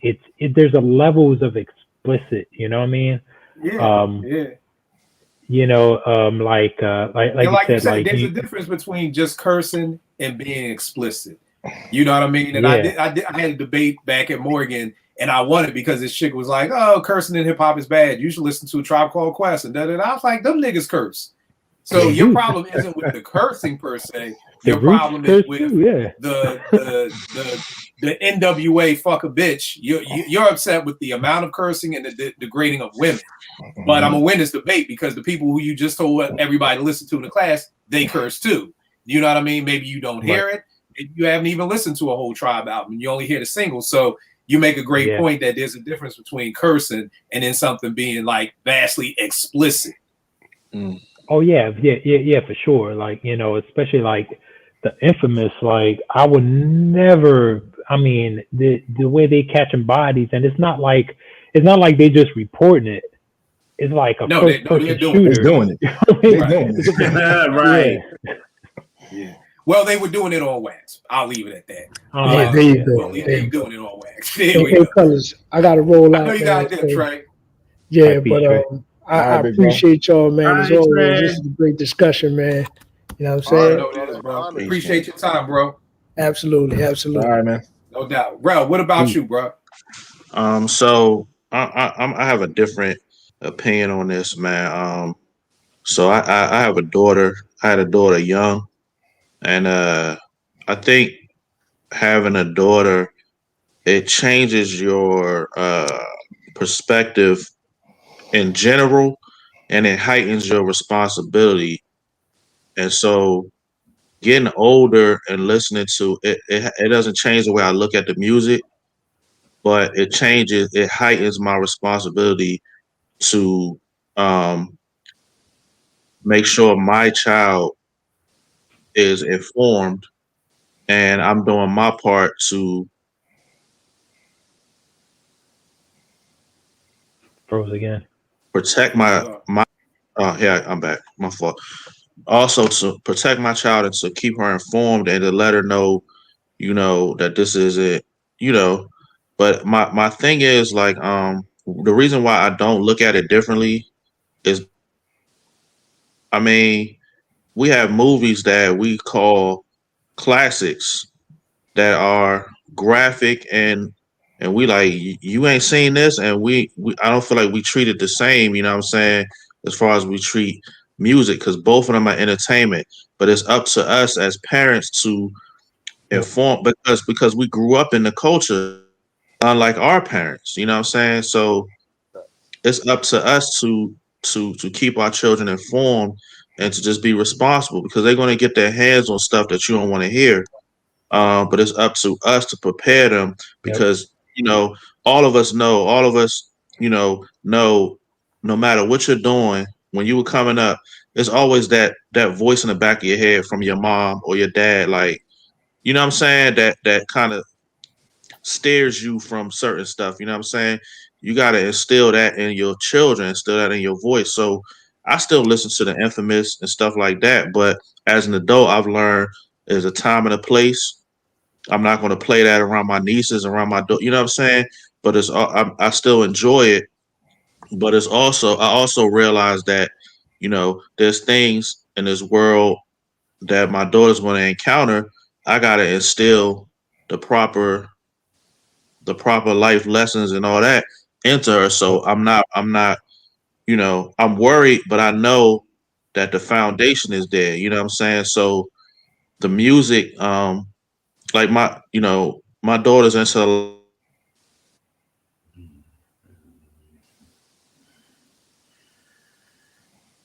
lot of stuff that's yo man, I keep freezing. My daughter's into a lot of retro stuff, so she likes Illmatic. She's heard the Infamous, you know what I'm saying? But I can sit down and talk to her about it because I'm from that I grew up on that, you know what I'm saying? I can sit down and talk to her about it, so it doesn't have that effect on her. And the real vulgar stuff made me cringe back then. She swallowed it. That third verse, I don't know how the hell they were able to put that out, bruh. Like they was wild, yo, bruh. Like NWA was some wild. When I went to that joint, man, I don't know how, yo. You know why? Because it was number one. It was an independent label. They had the major back, and so it was easy label, so they could do whatever. And at that time, it was like, yo, push the boundaries as far as you want. Like they pushed that shit over the boundaries all the way over a cliff. Like, it's like if you tell your kid, yo, come home whenever you want to come home, they may come home at 7 a.m. Like, we gonna push it. Why come home at 4 if dad said come home whenever you want? I will say this, and I don't know how you guys feel about this. I do feel like music gets into your spirit more than a movie does. You know what I mean? I think so. Okay. I've never been like, yo, let's watch Scarface before we go to the club. But we goddamn sure listened to some Infamous before we went to the club. And by the time we got to the club, we was on 100. You know what I mean? So, but I totally do agree with you that my biggest beef, and I didn't live with my dad. I had a little sister who's 10 years younger than me. And I went over to their house one day and I was just like, yo, I just want to, I challenge you guys. I'm sure I didn't say it in such a nice, polite way as I am now, but I challenge you guys to stay on her, what she's watching, as much as you're staying on her for the music. You know what I mean? Like, she's got cable in her room with all the channels. You know what I mean? Like, but y'all are just so far harping on what she's listening to. Like, you need to be doing both. And I think that's where the C. Dolores Tucker piece missed also, because it's always the music. And I get it. I do agree that the music gets in your spirit, but it's a combination of everything. Because now when you look at television that our kids are watching, I had to stop watching Empire because I was like, yo, this shit more off the hook than, and it's not good television. But my teens love it. Mr. Kill, what time we closing T-Son? I got to get home to see Empire. You seeing all kinds of stuff on Empire. It was some a show on BET, the games people play. Some shorty going straight down on the dude. I mean, of course, they're not showing it, but the head is straight in the lap of the car seat. This is 9 o'clock. So when it was 9 o'clock when we was growing up, we was watching Cheers. Like, that was as raunchy as she was getting. At 9 o'clock was Cheers. Different world. But now these kids are having the games people play. So when you mix both of those together, so I definitely, and that's why I love that J line, Scarface the movie did more to me than Scarface the rapper to me, because it's saying that the movies play a part too. You know what I mean? And everything you're saying, I think, is imperative that we all do as parents, because like you said, because some parents believe, and I talk about this all the time with parents, they believe they don't play it in my house, so they won't hear it. And I'm like, nigga, what are you, 19? What is this, 1970? Like, is this 1980? Like, yo, niggas, like, you just heard two people talk about TikTok. You know what I mean? So as a parent, you're like, one side is, okay, you're not listening to, and then two, on top of that, all kids have is AirPods and headphones. You don't know what your kids are listening to. That's I know true. parents who are like, no, I don't even have my kids' password. How are you paying a cell phone bill and you don't have the password? I had a shorty on Twitter tell me once, I got the password. You check your daughter's phone, and I'm like, hell yeah, I check my daughter's phone. That's an invasion of privacy, nigga. No. Privacy. I couldn't close the door in my house. What are you talking about privacy? There you go. And here's the thing too, Kill. Like the thing, like if I think it comes down to values, right? And if you saying you instill in certain type of values, and you don't want to be a hypocrite, but going to the music, like even on the radio, like if you listening to FM radio, yeah, they're gonna bleep out a lot of stuff or censor a lot of stuff. But if you listening to the song, the content, what they're talking about. Yeah, you already know what the word that's missing. It's like a game of Will Forge. Like, nigga, I know what the word would be. You know what I mean? Right. It's crazy. Exactly. Like my example, what I was saying, Kill, I think you're the perfect example of what I was saying that we all see is your relationship with your daughter. Yeah. Oh, thank you, man. Thank you. Y'all are listening. Like I watched the post you had about a sample that. Damn, he about to get deep too. He gonna be back in a sec. He'll be back in a sec. That yo, my John act like Mixed Messiah John. Hold on. All right, so hey, bitch, my bad. I love you, bitch. But listen, y'all were doing a sample from Give Up the Goods, and it was used on LL. John too, and like I just see like stuff like that, and you're like, you got the Jordans, you're like a hip hop dad with a daughter, but you're also instilling the right values. You know what I'm saying? I think that's what I learned having a daughter. You know what I'm saying? Having a daughter will humble you, it will sit your ass down, and it will slow you down, and it also will make you grow. If you're a real father, it's going to make you grow up, and it's going to open your eyes to a lot of things that you've done that you're like, I wouldn't want this done to my daughter. You know what I'm saying? It's just an awakening thing. So I don't look at the music differently.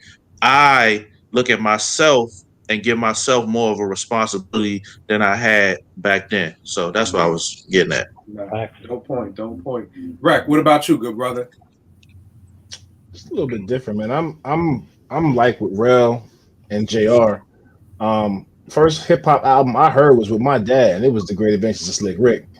Yeah, so, my dad is a hip hop head, but he also was one of those. He made sure it was like, well, look, just because you're listening to this, don't mean this is what you got to run around and do, or say, or you got to always listen to this. And it's funny because, like, I have two kids. I have a son that's 16, and I got a daughter that's 10. So it's funny because my wife was telling me the other day she dropped our daughter off at school, and my wife is straight from Newark, like Brick City, and she pulls up to the school blasting WAP, like not the edited version that I got over here, like the unedited WAP, and my wife's a teacher, like she's educated ratchet, but as dog. Now I feel you. Educated ratchet. Educated ratchet. Like, but the thing is, our kids understand that music is that, and it shouldn't have that much of a hold on you. Like, they'll come in here when I'm doing the mix and pull records out the box. Like, they're interested. So I would much rather them ask me than, like you guys said, like going to TikTok or going to their friends, because they're gonna find out. They're gonna hear it. They're gonna see it. I would much rather them see it in the comfy confines of this space than when they walk out these doors and they hear these crazy songs, or they hear Throat Baby for the first time and they like, yo, what's that? You know what I'm saying? So it's a fine line, But I think as long as you expose your children to it and can articulate it and explain it, I don't think the shock value for when they're out in the world will be such a big thing. Right. That's my biggest thing. I just try to make sure that I hit them with it first before anybody gets them. Yeah. I'd rather you hear it from me or family that I deem trustworthy, because somebody, if there's people in my family I wouldn't throw a fucking 2-cent penny at, but that's another whole story. Real. I think the thing is that when you instill in values, right, and you're sharing these things, and sometimes like you can feel like you're talking to a brick wall, it ain't getting through, whatever, but you become like that voice of reason or that conscious, right? It's right here all the time. Your kid gonna get into a situation and they're gonna hear that, right? If they're pausing and thinking, should I do, like, as long as they have that, like if you drilled it into them, like you will hope they'll make that decision. It's better than them not having that and they just wing it. You know what I mean? Facts. Nah, you're 100% true. And Ro, good looking for the shout for that. But like I always say, I give it to working with kids for 20 years, man. You know what I mean? The tough conversations I've had to have for 20 years has made it easier to talk to Naomi about stuff. That's why when I tell parents you have to talk about the stuff your kids are watching and what they're listening to, some people feel uncomfortable about it. And I'm always like, either you could tell them or Siri gonna tell them. Because see, here's the great part with parenting, why we have to take it to another level, is because our parents didn't have the internet. So you know how much shit we would have gotten to with the internet too? Like, so that's why the level of parenting now has to go up another level, because bro, back in our day, go to Cheltenham Mall, you want to see a porn magazine, what, they in the back, they got a plastic bag over them, the lines covered, you can't see nothing. Now you want to watch some porn, just get on your phone. Boom. Yeah. I had to steal my uncle's shit if I wanted to see you know what I mean? like Yo, we had to go through Mission Impossible shit. Then put the tape right, because you had to make sure trying to sneak in the back of the video store with the little joints on the wall. Hiding that shit behind the speakers like Sadat X. Right. Now kids don't have to do that. You can just straight go. Now you don't have to do that, because you could just go, and I always tell parents, you know, you've got to be, when your kids come to you to talk with you, you got to be open to talk with them, because kids in 2021 don't have to talk to us because they got Siri and Alexa. They can Google anything that they need to know. You see what I'm saying? So I agree with everything that everybody's saying. I think for a lot of older music I can't listen to. I mean, I can, the newer stuff, like the Albert Einstein, I was just like, oh, this new Prodigy. This don't got no memories to it. Like, at least with the Infamous, it takes me back. It's like a photo album. Like, I can't listen to new Prodigy. This is new and you're still killing niggas. Like, I can't listen to new killers. Like, it's like, if that's off the books after 20 years, I can't turn on more stuff. Let me ask this question, y'all. Gangsta rap, I guess, by my definition, is still here because we have Griselda.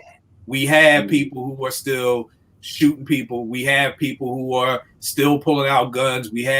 There's more drug use in R&B than I think hip hop nowadays, you know. So the drugs is still there. I can't say that I don't listen to a lot of the mumble stuff. I can say Griselda doesn't really deal with the disrespecting women or degrading women, or I'm gonna kill a woman and stuff like that. But the cursing, guns, drugs is still there. Yes. Do you think, where do you think gangster rap is now? Like, do you think we're back at a better place where there's a balance? Like, I used to always be like, I was happy because when you kind of say, who are the three biggest MCs right now? At least for me, I'm like Drake, J. Cole, and Kendrick Lamar.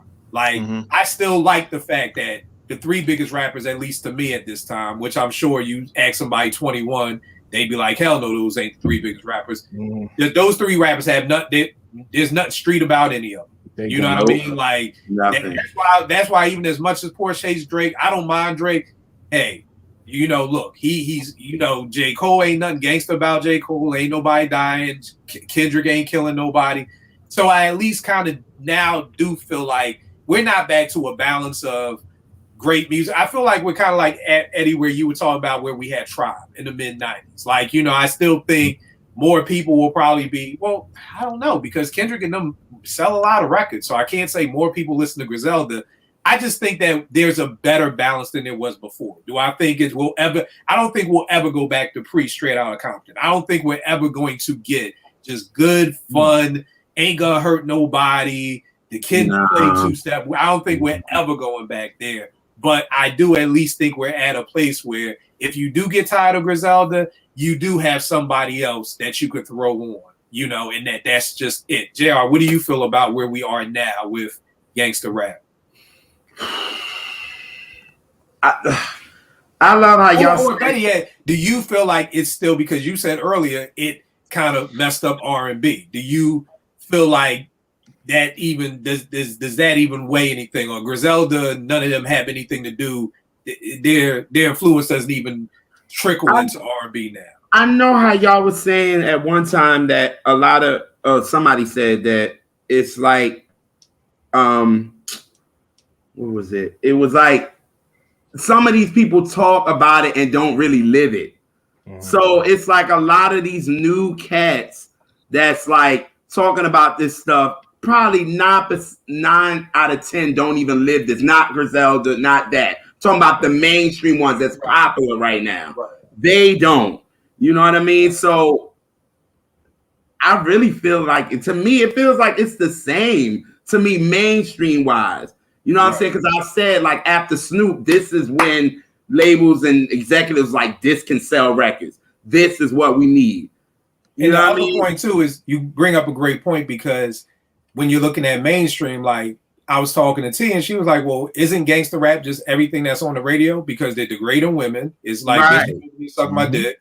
You know, they're shooting at each other in real life. You know what I mean? So I guess that is the thing that, and from our underground world, maybe it's gotten better. But on the mainstream world, everything that's on the radio is like, you know, it's really degrading women. You know what I mean? And stuff like that. So that's a good point. But then back then too, like y'all said, it was more of a balance too. Because again, we had the Tribe, the De La, the this, the that, and they were still mainstream just as well. You know what I'm saying? It's like now it's just like, nope.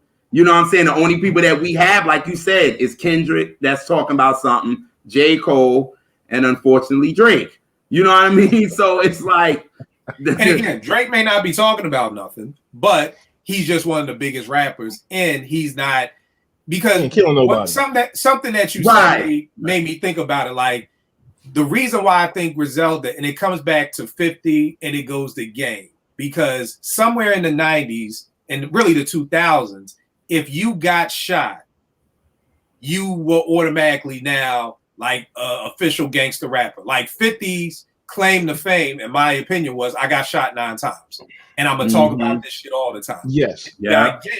What was his claim to fame? Niggas came up in the trap house. I got shot 9 times. I survived the game. Then you fast forward to Conway. I got shot. And now here's Griselda. So it's kind of just like, it was almost like that was like the entrance to the game, because I don't think if 50 gets shot, if 50 is just a regular dude from Queens and he doesn't have that story at that time, I don't know if 50 pops. I don't know if Game doesn't get shot, does Game pop? I mean, I know he had the Dre cosign, so maybe. And but the same thing with Griselda. Would you say? But do they get those? You got to think. 50 got shot, went to the Poconos, laid up, and came back to Jamaica, Queens, and had ammunition. He doesn't get that ammunition, and none of those things happen. Right? Is he here? Right. You know what I'm saying? Like one thing led to the next. Are those things? If one thing doesn't happen, none of this stuff happens. But that's the wild part to me, because even when 50 happened, and Jay has this line where he said, y'all respect the person who got shot. I respect the shooter. Like, I was kind of tripping, like, wait a second, why is he a gangster because he got shot? Nigga, I know mad niggas who got shot who pussy. So what is you talking? Like, getting shot does not put no official badge on you. Nigga, you almost got, like what Avon say on the wire, I ain't never been to jail. I don't know shit about jail, and I don't want to know shit about jail. Like, you know, it's almost like you do jail, you come home from jail, and like you official. Like, like, so I think that was the thing that kind of was the banana in the tailpipe, that these gangster rappers are people who got shot. But then I think it's also the allure that they got the person back. You know what I mean? Yes. It's like the allure of, you know, yeah, they shot me, but y'all ain't see what happened to them. Or you know, this is what happened and da da da da da. So that's just where, because JR, when you said not everybody is not like Griselda, because they are real.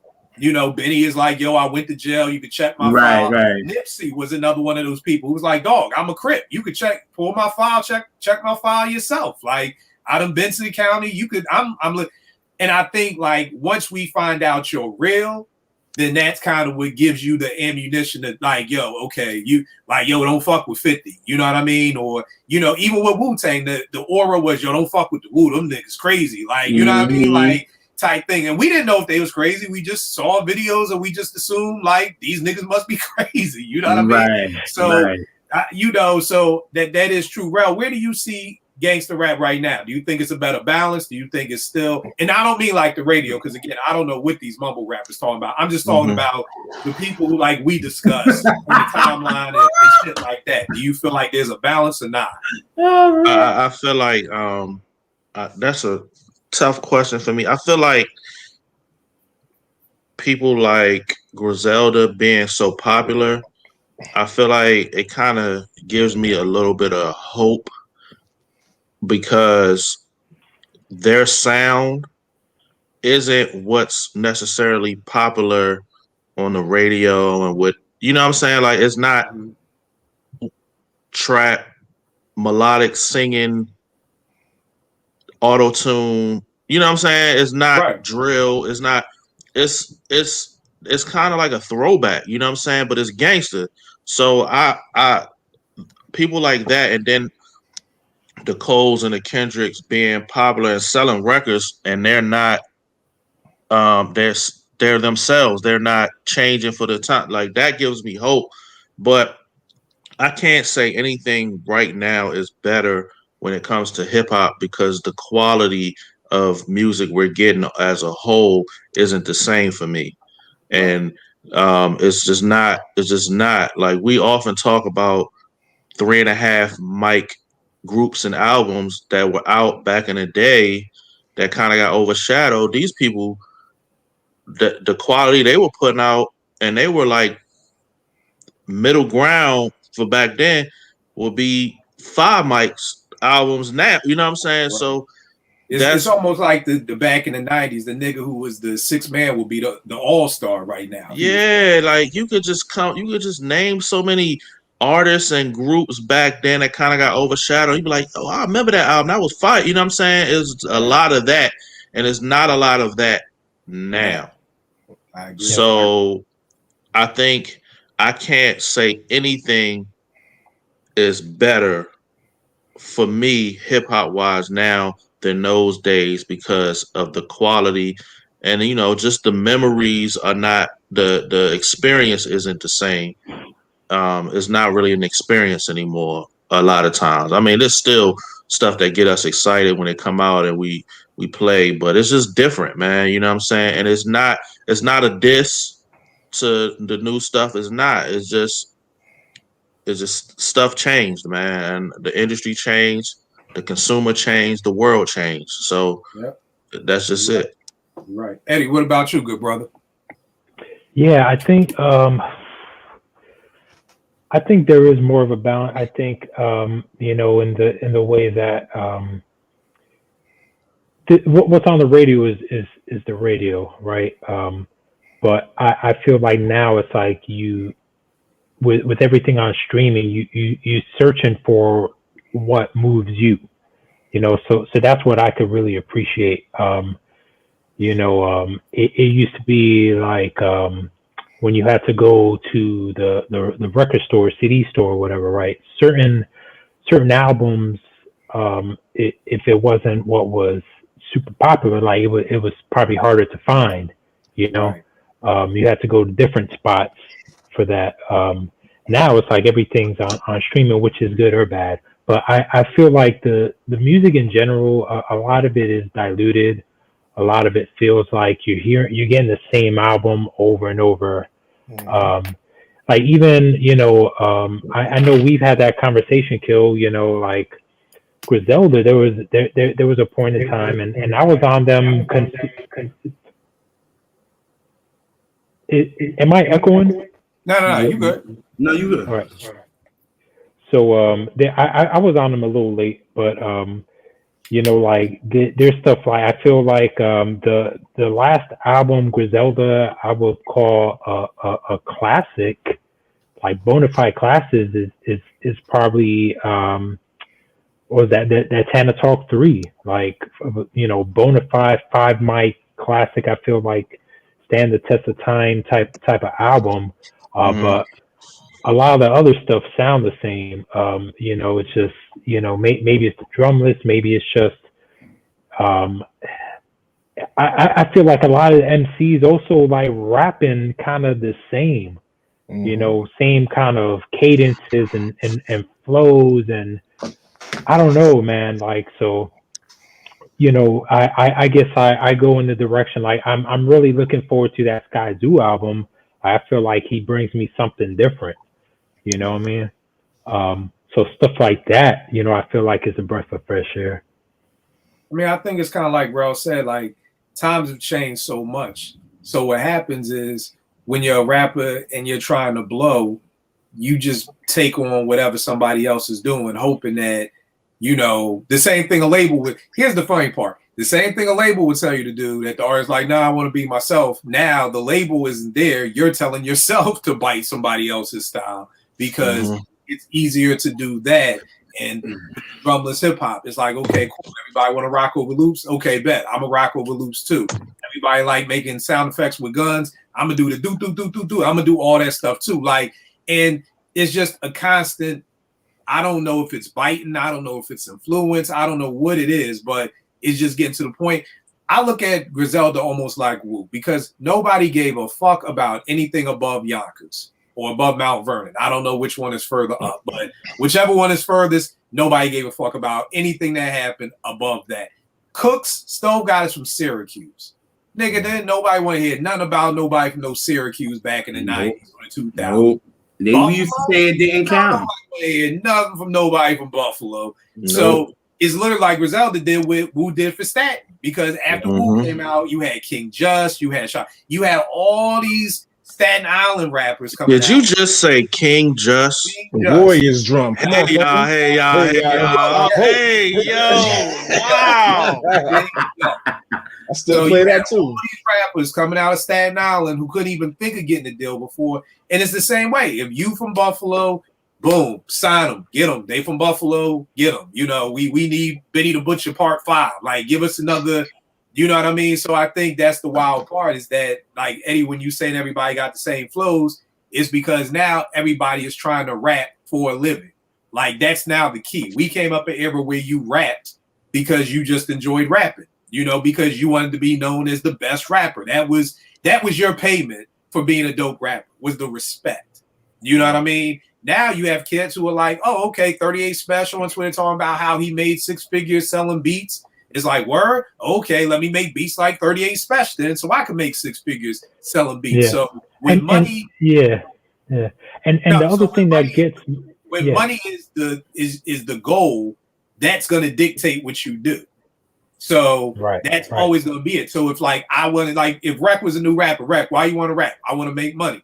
Okay, so that's why you're trying to sound like Griselda, because your goal is not to be the best. Your goal is not to be original. Your goal is not to get props from other MCs. Your goal is strictly to make money. So if that's your goal, then yeah, I guess biting Griselda would be the easiest formula to do versus trying to come out your own way and carve your own lane and do all of that. So it's always about your goal. And I just think a lot of people who even say they love the culture or love hip hop, you know, they love the music. Because first of all, nobody young right now can really understand the culture. So they don't love the culture. They just love the music. They don't even know what the culture is. You just don't love the music. You love the music, but you also love the fact that now you can make money from this music. From the music, yeah. So again, the stuff they do now, we couldn't do. If me and Rel was a group back in 95, we couldn't come out sounding just like Mobb Deep. You know what I mean? Because it would have been like, oh, niggas wag. Niggas think they Mobb Deep. You know what happened when you had the Grave Diggers and then Russell came out with the Flatliners. That went flat, you know, or when Onyx came out and then you had the Hood Rats. It went flat, you know, so that's the problem, is that back in our day, if you came out the same way, you was looked at as whack. It was, how can we be original? Whereas now, again, everybody's goal is to make money. Nobody is out here like, yo, I just want to do it for the love, you know. And I think that's why what you said, Eddie, everybody sounds like to what Rel said about the industry has changed.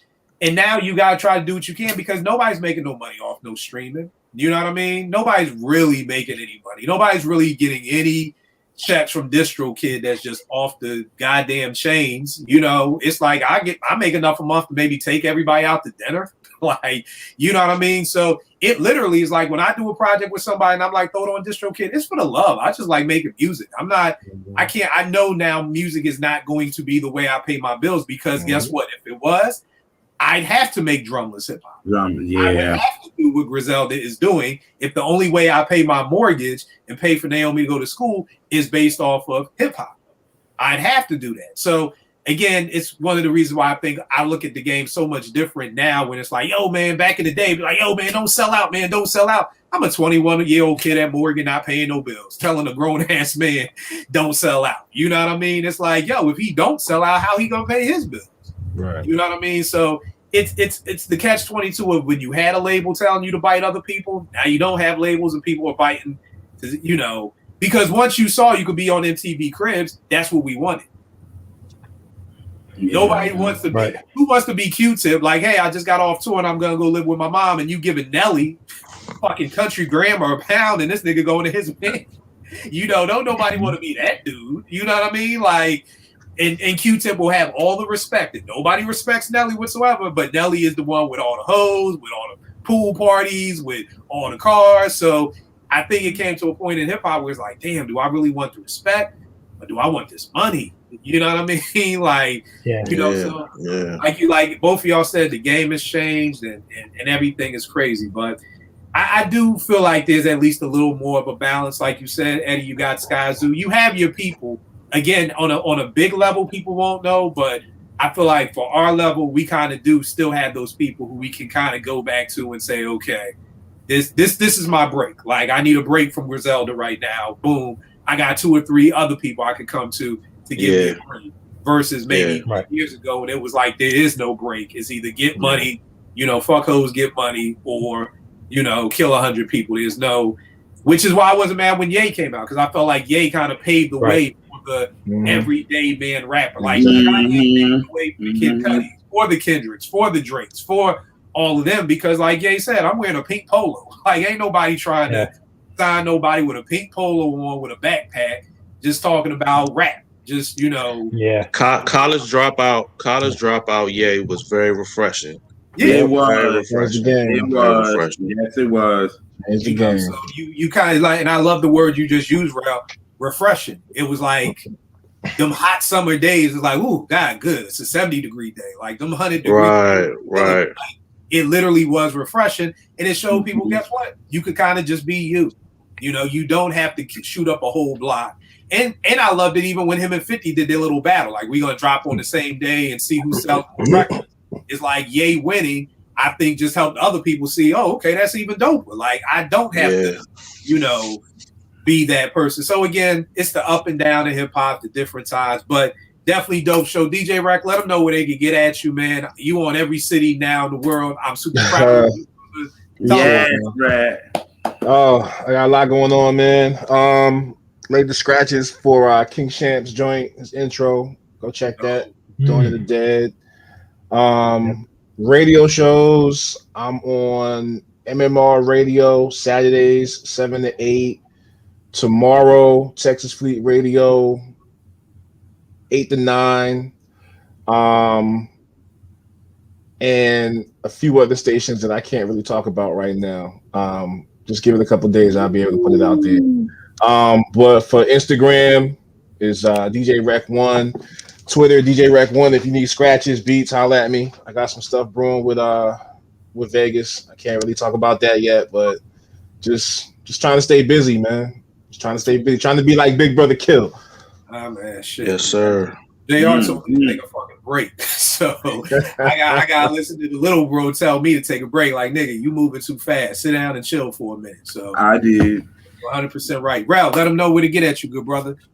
Yo, Uptown J-Ben on Instagram, JBen215 on Twitter. and just a little something that's making me happy right now. I made the dean's list, man, and my daughter made the dean's list last week. Yo, it's crazy, yo. It was crazy when she told me, Dad, I made the dean's list, and then I get the email a week later that I made it because I'm in school as well. So it's just a blessing, man. So that was big for me. Congrats to y'all, man. That's dope. Eddie, where can they get at you, bro? Yes, sir. Twitter at EddieD80, Instagram freestyles, freestyles.com. Right, JR, you everywhere too. So, the R&B Raps, rnbraps.com. I'm just hyped. Last Saturday, Jimmy Jam and them posted an old clip of me back in 2016 of me talking about them. I didn't know they were doing it. I didn't know anything. Jimmy Jam didn't tell me, and people was tagging me in it, and I'm like, yo, this is the old one when my closet was over there. Like, I was like, oh, okay. All right. So that was dope. And for Jimmy Jam to hit me and told me, yeah, we want to do that, and we really appreciate it. That was a big deal. So just the R&B Raps, man, me and Elise really putting our time and all that into that. We got a couple of nice interviews coming up soon, so that's dope. And our radio show, we just did a Prince episode. Yeah, that's about it. Yo, let me explain something to you, bro. If you get Jimmy Jam and Terry Lewis on y'all show, I'm begging. I've been begging him. He's like, I'm letting you know that I'm on the show. Like, I don't give a you can take my camera off. As soon as I get it, I'm gonna hit you. So you know that I'm on that show. So I don't know how you would at least want to work that out or whatever. But I'm adding to it now, man. Yeah, like primo to me, or like so. Yeah, I'm just letting you know I'm on that show. Like I'm in the truck, in the car. I'm hijacking the airplane. However, whatever analogy you want to use, that's what I will be doing. I'm robbing the sure. Whatever you want to call it, I'm on that show. And everybody knows what it is with me. Kill 889 Twitter, IG. Will make beats for food. Me in Vegas has got an EP, Will Matic, coming out that's dedicated to his cousin, Ill Will, out of Queensbridge. It's a dope EP. I think Ill Will is one of those people who everybody knows, but nobody knows. You know what I mean? Like if you listen to Nas, you always hear Ill Will, but you really don't hear a lot about him. And Vegas is talking about it on the album through skits, through songs and everything. So I just think it'll be a dope album. You know, it's a breath of fresh air for me, at least. You know what I mean? So definitely a dope album. So definitely be on the lookout for that joint. I will catch y'all next week, good peoples. Peace.